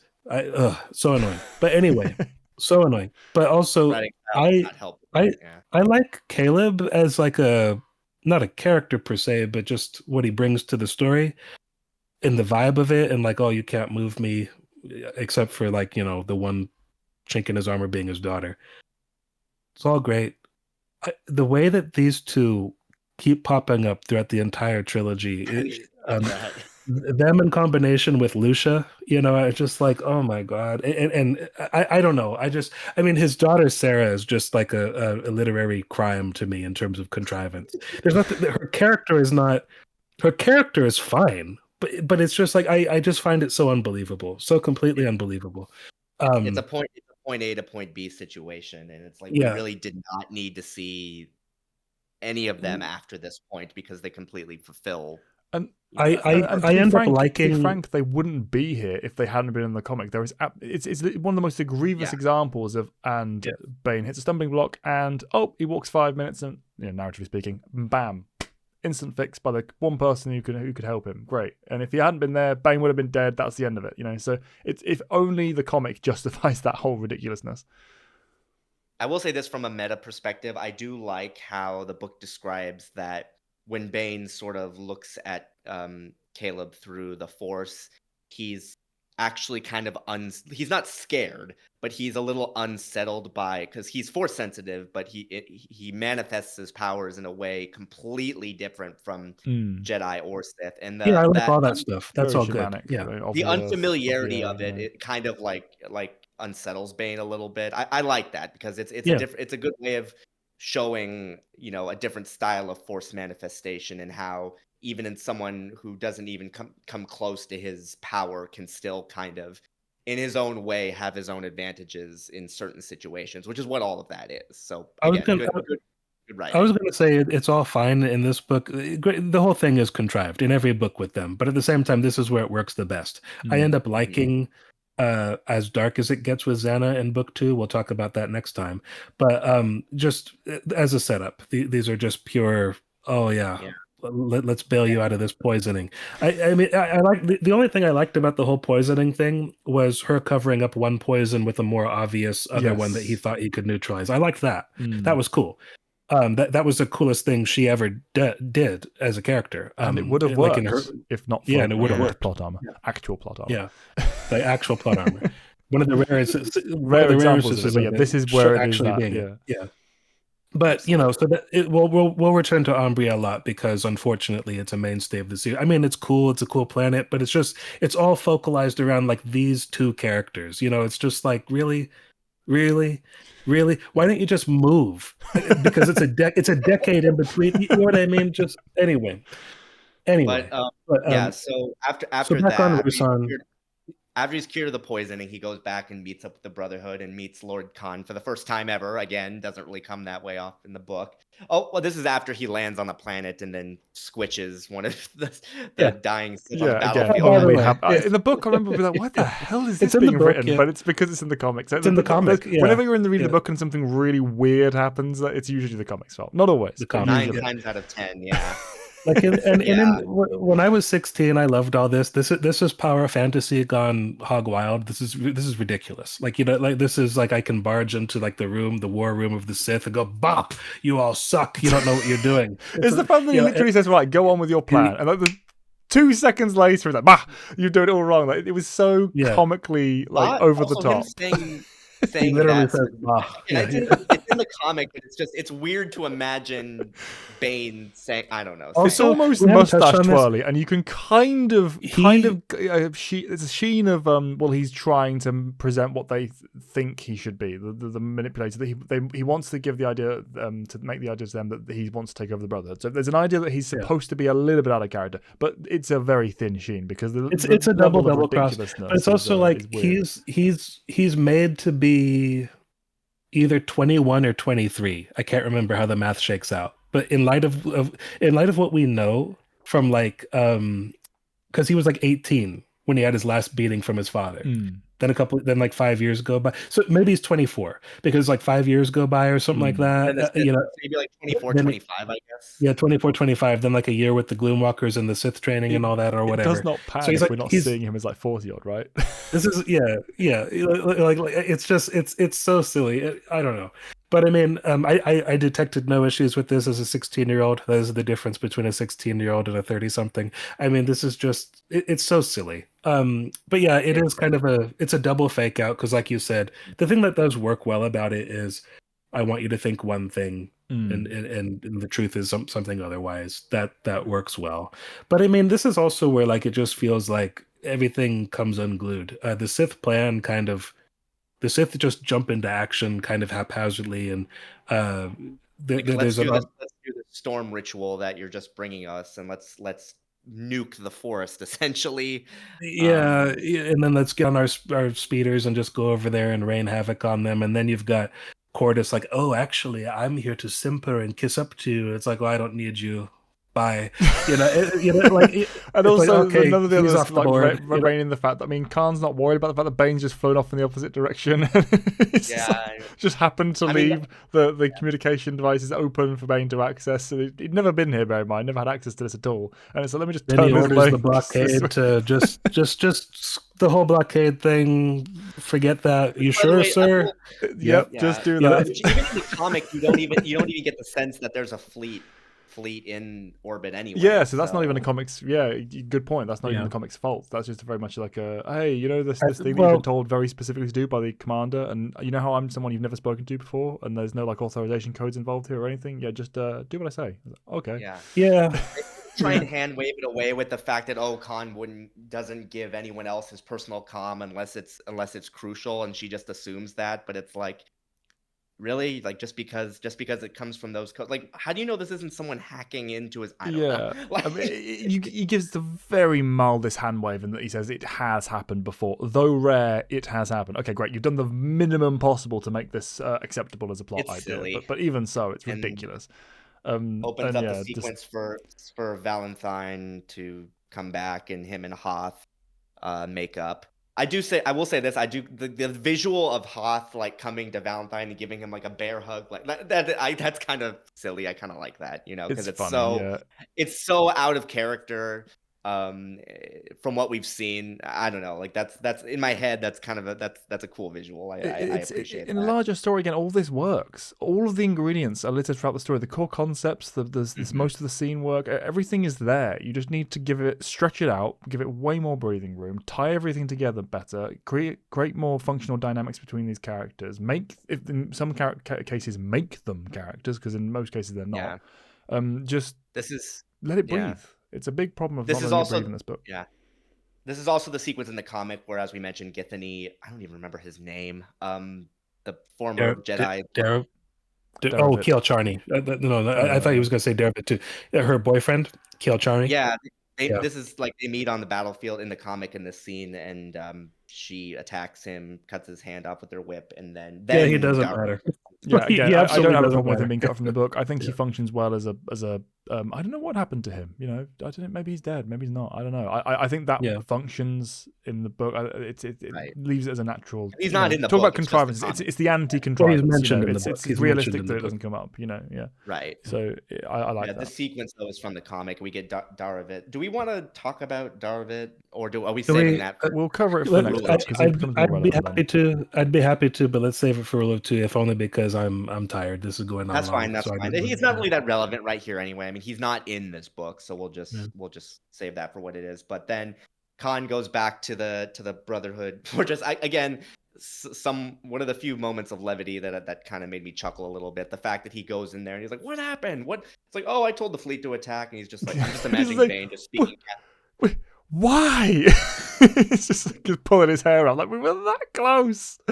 I know that's good. That's all good. And then we get Bane's I guess his Shakespeare moment where he pretends to be under the sway of Khan's mind domination, because at first he says like, "Oh, I'm going to take over the Brotherhood now," Khan tries to influence him. He pretends like it's This is working, the and that moment when 16-year-old me realized that Khan had no juice at all. This character is stupid. I mean, like you dude can't falls tell for it. like when your power is not working. I don't know. This is And silly. that I mean, it's I say that as an adult, who's grown out of being a Bane fanboy. This stuff it's too easy. It's too stupid. It's a lot of what was going on works really well in theory, pretty much at every stage of the book. Here I think you start having some serious like foundational troubles that go beyond just like a little coating of paint or a prettier way of wording it would fix it. These are kind of fundamentally flawed concepts at this point.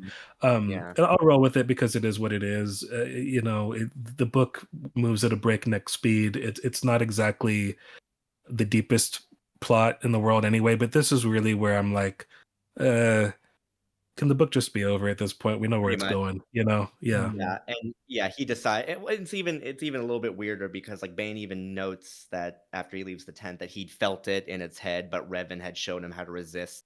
Which by the way, Revan like just knows how to resist what Oh, Khan can Revan do. And knows all. Revan knows everything. well, apparently, I mean, like that's whatever. But To be I will say, fair, I do now like that the you say that though, Sorry. because you had mentioned Emperor Vitiate, right? I mean, it kind of Yeah. makes sense that if a Oh, Sith Lord does actually, have yeah. knowledge of how to make it make sense, it would actually follow.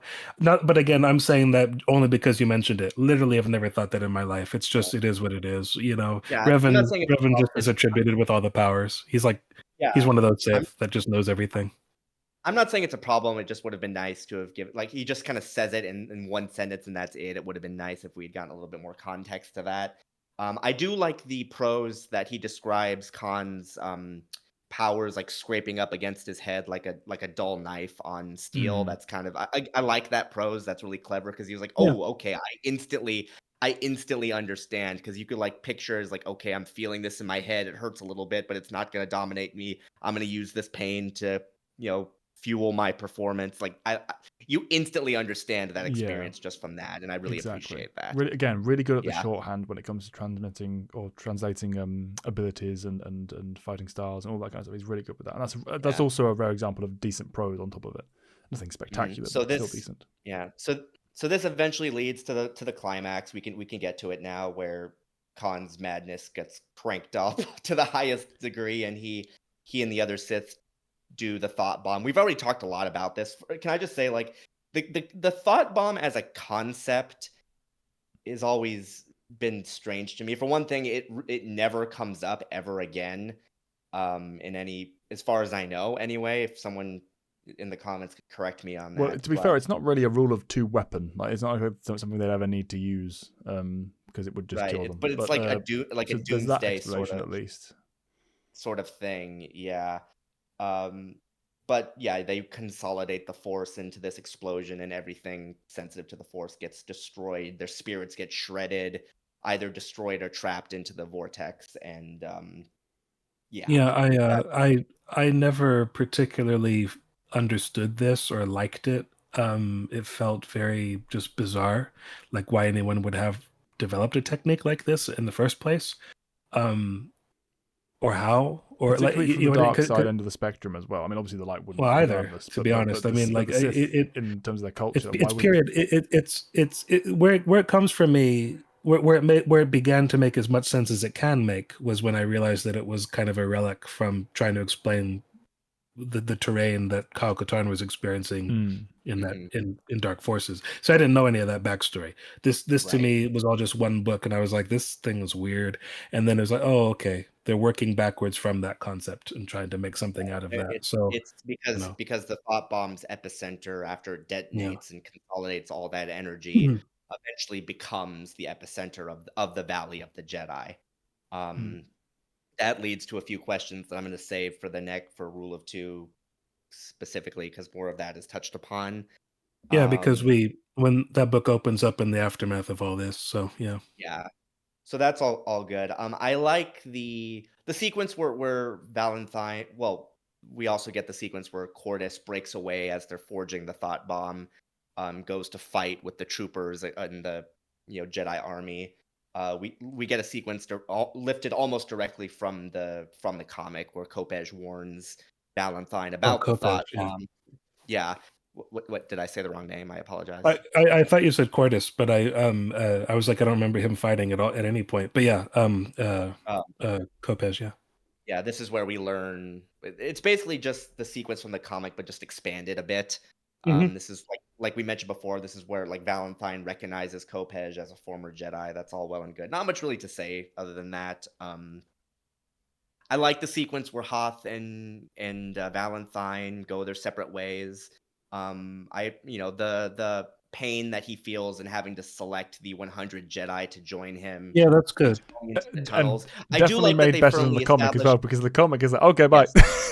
It's just Yeah, there's yeah. just no cutoff. It's the point where I thought maybe they even died in the thought bomb, because it just didn't make any meal out of it. I, But yeah, I do good in the book. like the fact that I do like the fact that the book firmly established that he needs to bring this many Jedi, otherwise it's not going to be enough to either convince him to use the weapon or fight back to the point to where the Sith would ultimately escape.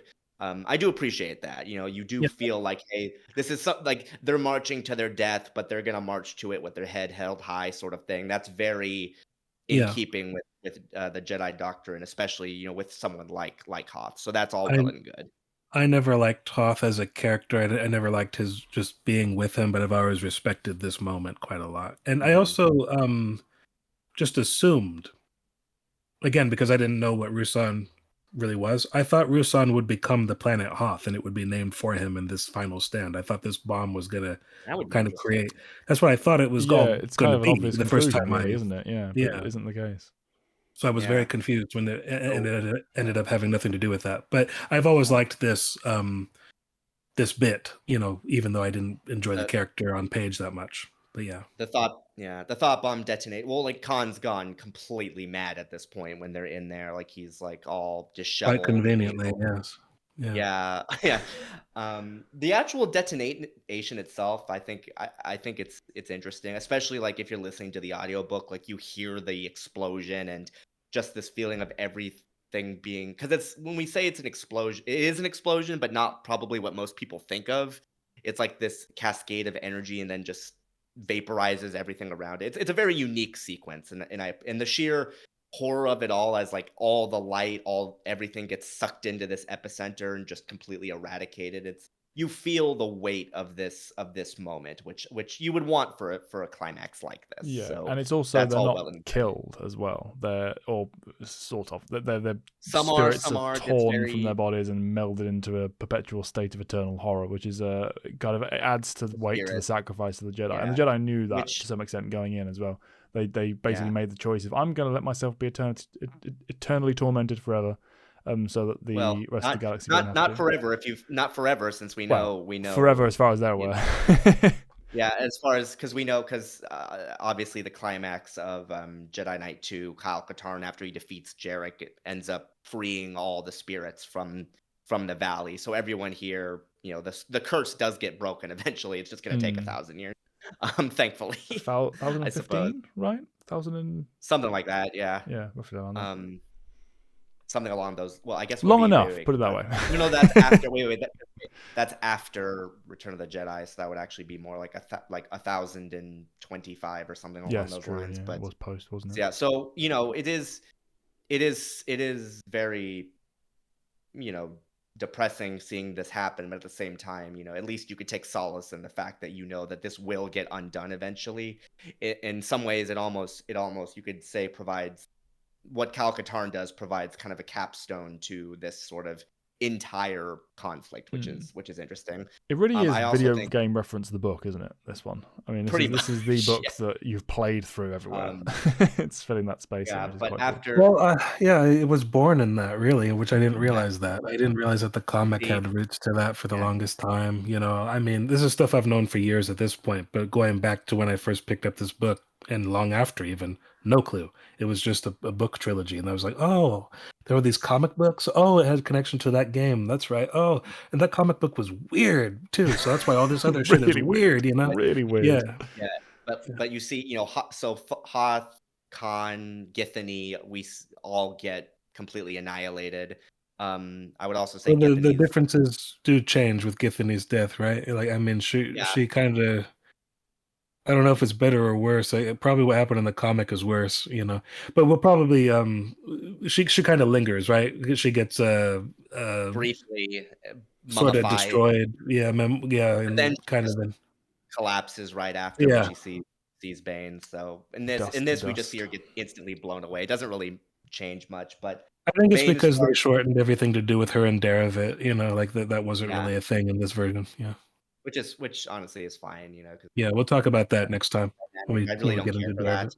Yeah. But yeah, Bane's far enough to where he's not affected by it, and Bane becomes the de facto only Sith in existence. Um, Now, I yeah, remembered and there that's being a lot more of a moment. You know how we talked about in recent books that kind of oh, I'm the Dark Lord rush of power with Rule of Two and Plagueis and such. I'd vaguely recalled that being him having a No, moment like that, but it doesn't seem to be in this book. no. So misremembered that The one. biggest thing is just stumbling across this girl Mm, who's can be yeah, anything. iced a couple of Jedi, yeah, you know. because we see Rain, also known as Zannah, her bouncer friend gets killed by two Jedi. The She has bouncer was weird too, by the way. Just like the bouncer just busts out like you're gonna be a dark Jedi, yo. It's like what? Yeah, like you know, Now I'm like gonna I mean, die. yeah, it's like what? Okay, Yeah. yeah, all and then right. well, and The we see comic that was that ends up. weird, man. Yeah, Yeah, we see that that ends up happening. It basically ends. You know, Bane discovers her, can sense the dark side in her, and that's basically what we close on. You It, know, him it, essentially taking her on as his apprentice, and which is another that's example of him like, oh, I the need to beginning find of my the rule of apprentice. two How am I again. going to do that? Yeah, Fixed. Oh, there it is. yeah, This is like this is the problem. Like, the book is capstoned by one of my main issues with it. You know, aside from all the writing elements we've talked about, is that everything. If he has a problem, which is rare, it just instantly gets solved either by this something one though, come light on. I or mean, from the comic book, it's it's very no, much directly no, a for like comic sure, for thing. sure. Yeah. you But know, it's just like it's a shame that this one's not it's a shame we that's couldn't have fine. taken Like that from and Also, done something I with it. yeah. no, that Also, one's fine. I That think one's a him. poetic. You need to end the book on a strong Yeah. note, and ultimately, I've said this before. All writing is contrived. You just don't want it to feel contrived. Like Mm. this, I've never had a problem with it. You know, it's like, Yeah. oh, Him. clearly she's badass. Clearly she's probably she. And also, there's that weird. It's a little bit hypocritical too, because he's been very much. You've been trying to run this like Jedi. We need to go and do things the Sith way. This, oh, here's a young mind I can corrupt. That isn't that what the Jedi do? Like so, like, it's like yeah, works for them. I'll do it. Look, she's perfect. She's primed Exactly. for this. So I think Yeah. it works very well. But it's the comic was clearly they didn't know anything about what the character that Zannah would become because they were Mm. just teeing that up. But you know, that was also like a novel thought at the time. Here's a young child who looks quite angelic and like a living doll or whatever, and oh, she's actually got a dark potential and horrific powers. So I'll give him this one. Like, yeah, he blew up the Sith, and it's like, oh, and now I need an apprentice. But you know, it had to Yeah. it's an And organic use of it. It's the him proper use of this. yeah. This is And not him a just problem. him discovering his apprentice like as the capstone, I think was Yeah. really needed because it's all building to the establishment of the rule of two. Him He'd be a not laughing stock if you hadn't. Be like, good job blowing up the Sith and then having nowhere to exactly. go. You know, like you can't end the book like that. It would not hit nearly as strongly. So I think the ending's fine enough, and that's Yeah. basically the conclusion of Darth Bane: Path of Destruction. The comic, I will say this: the comic goes a little bit further. It ends with Daravit getting. I'm just saying this for continuity's sake. Daravit. We'll discuss this more when we get to Rule of Two, but the bouncers basically tell him a prophecy that a night will come, a battle will be fought, and such will happen, which is an allusion to Kyle Katarn eventually freeing the Jedi from what would then be known as the Valley of the Jedi. Again, the final tee up to things to come way in the future. So yeah, Yeah. just wanted to mention that. That coincides a lot with we pretty much get the book Yeah. version of that, like that opens up Rule of Two. So the next time we touch this material, we'll begin with that before we continue on with the tales So of Darth Bane and Zannah. we've But said yeah, quite a bit here. Is like I think people have gotten a good perspective on our opinions at this point. Does anyone have any sort of closing thoughts? Because I think we all do. I think we all appreciate this book, but just maybe in a very different way than we have with our previous reviews. Is that uh, what we're all kind of yeah, I feeling at the mean, moment? For me, I got older, like, and I just Yeah. lived more, read more. This book used to be one of my favorite books, not just in Star Wars, but just books. Then I was exposed to more literature. Then I started reading more for its own sake. Then I lived life. Then I got older. Mhm. It's a book that I don't think is bad. I still think it, up until this final act, I would still stand by calling it competent all the way through. And even then, it's not like it's horrendous. It's just not great. In that final act with some of these plot points all not syncing up in an artful way. But it was an attempt at respecting continuity, all these things that we usually praise. It was at the time, quite a important work in the EU as it connected a lot of and expounded upon a lot of other core concepts that we already had little bits and pieces of or didn't know were connected or needed to be connected in quite the same way. It's exciting. Like I said, it was when it was new for me. I don't get much of it Mhm. out of it anymore.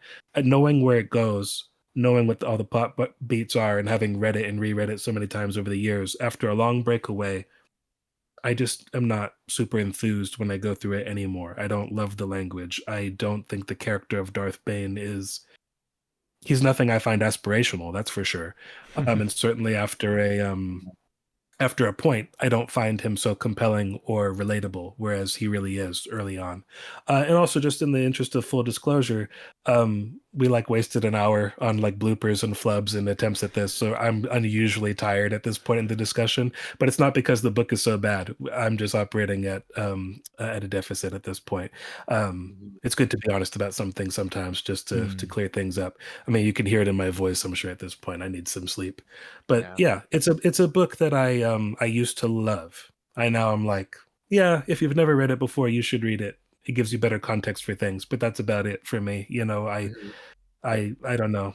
Pretty much all the stuff that we talk about, like authors like Stover and Lucino and Stewart and a handful of others, those qualities that I admire so much, I point them out there because they're not in every book. This is an example of where they're Mhm. lacking, you know? It is I feel much the same way. It is a perfectly competent, piece of history, a historical narrative that connects a lot of very important continuity with a lot of interesting callbacks to a lot of interesting stories and tee-ups for, other things to come in the future. Uh, that being said, what it gets right for history and setting, it does very much fall short in the character department. None of it is completely horrible. I would still recommend this, but I would recommend this again. It's a history piece, and that's how I would recommend it, and that's how I think people should go into it. Good, not amazing, great history, not great, not very great characters, but still something that you'll remember when you're finished reading it, for better or for worse. And yeah, everything that these two have said, with the added flavor of the fact that I think this could have been a lot more. I think all of the ingredients are here, all of the core concepts that are being played with. The story that wants to be told here is a very good one, and if you bring a certain amount to the character that isn't actually on page in certain places, particularly with people like Hoth, in my case, you'll get a lot out of it. And as these guys said, it respects the existing lore. It does a lot to tie together what hadn't been tied together until that point. And if you really love the Sith, there's a lot of fun to be had from the vast majority of the book. So, yeah, mileage may vary if you don't, though, as I can speak for my own self Yeah. there. Yeah. Yeah. But yeah, that has been our analysis of Darth Bane, Path of Destruction. We hope you've enjoyed. It's been a long time coming. We will be continuing with the rest of the trilogy at some point in the next few weeks. Yes. Timing on that may change a little bit, but we'll get out in the very near future for us compared to usual for us. So yeah, we hope you enjoy, and we'll see you again soon. I'm Callan, and I still don't have an outro. Grey Jedi, or Matt. I don't call myself Grey Jedi anymore. Sorry, Matt. You're tired. Thanks so much for watching. I am very tired, can you tell? But yeah, it was fun. I actually had concerns that this was going to be a little bit of a slog because of how my opinion has changed, and it hasn't. So it was fun to go through, and I'm looking forward to going through the others because Yeah, it's quite instructive to look at writing of any level of absolutely. quality. But yeah, Yeah. this is Matt, and thanks so much for watching. Absolutely. I had a fantastic time as well. Evanova 95, we hope you guys enjoyed. We'll see you guys later, and may the force be with you always. Always. Goodbye.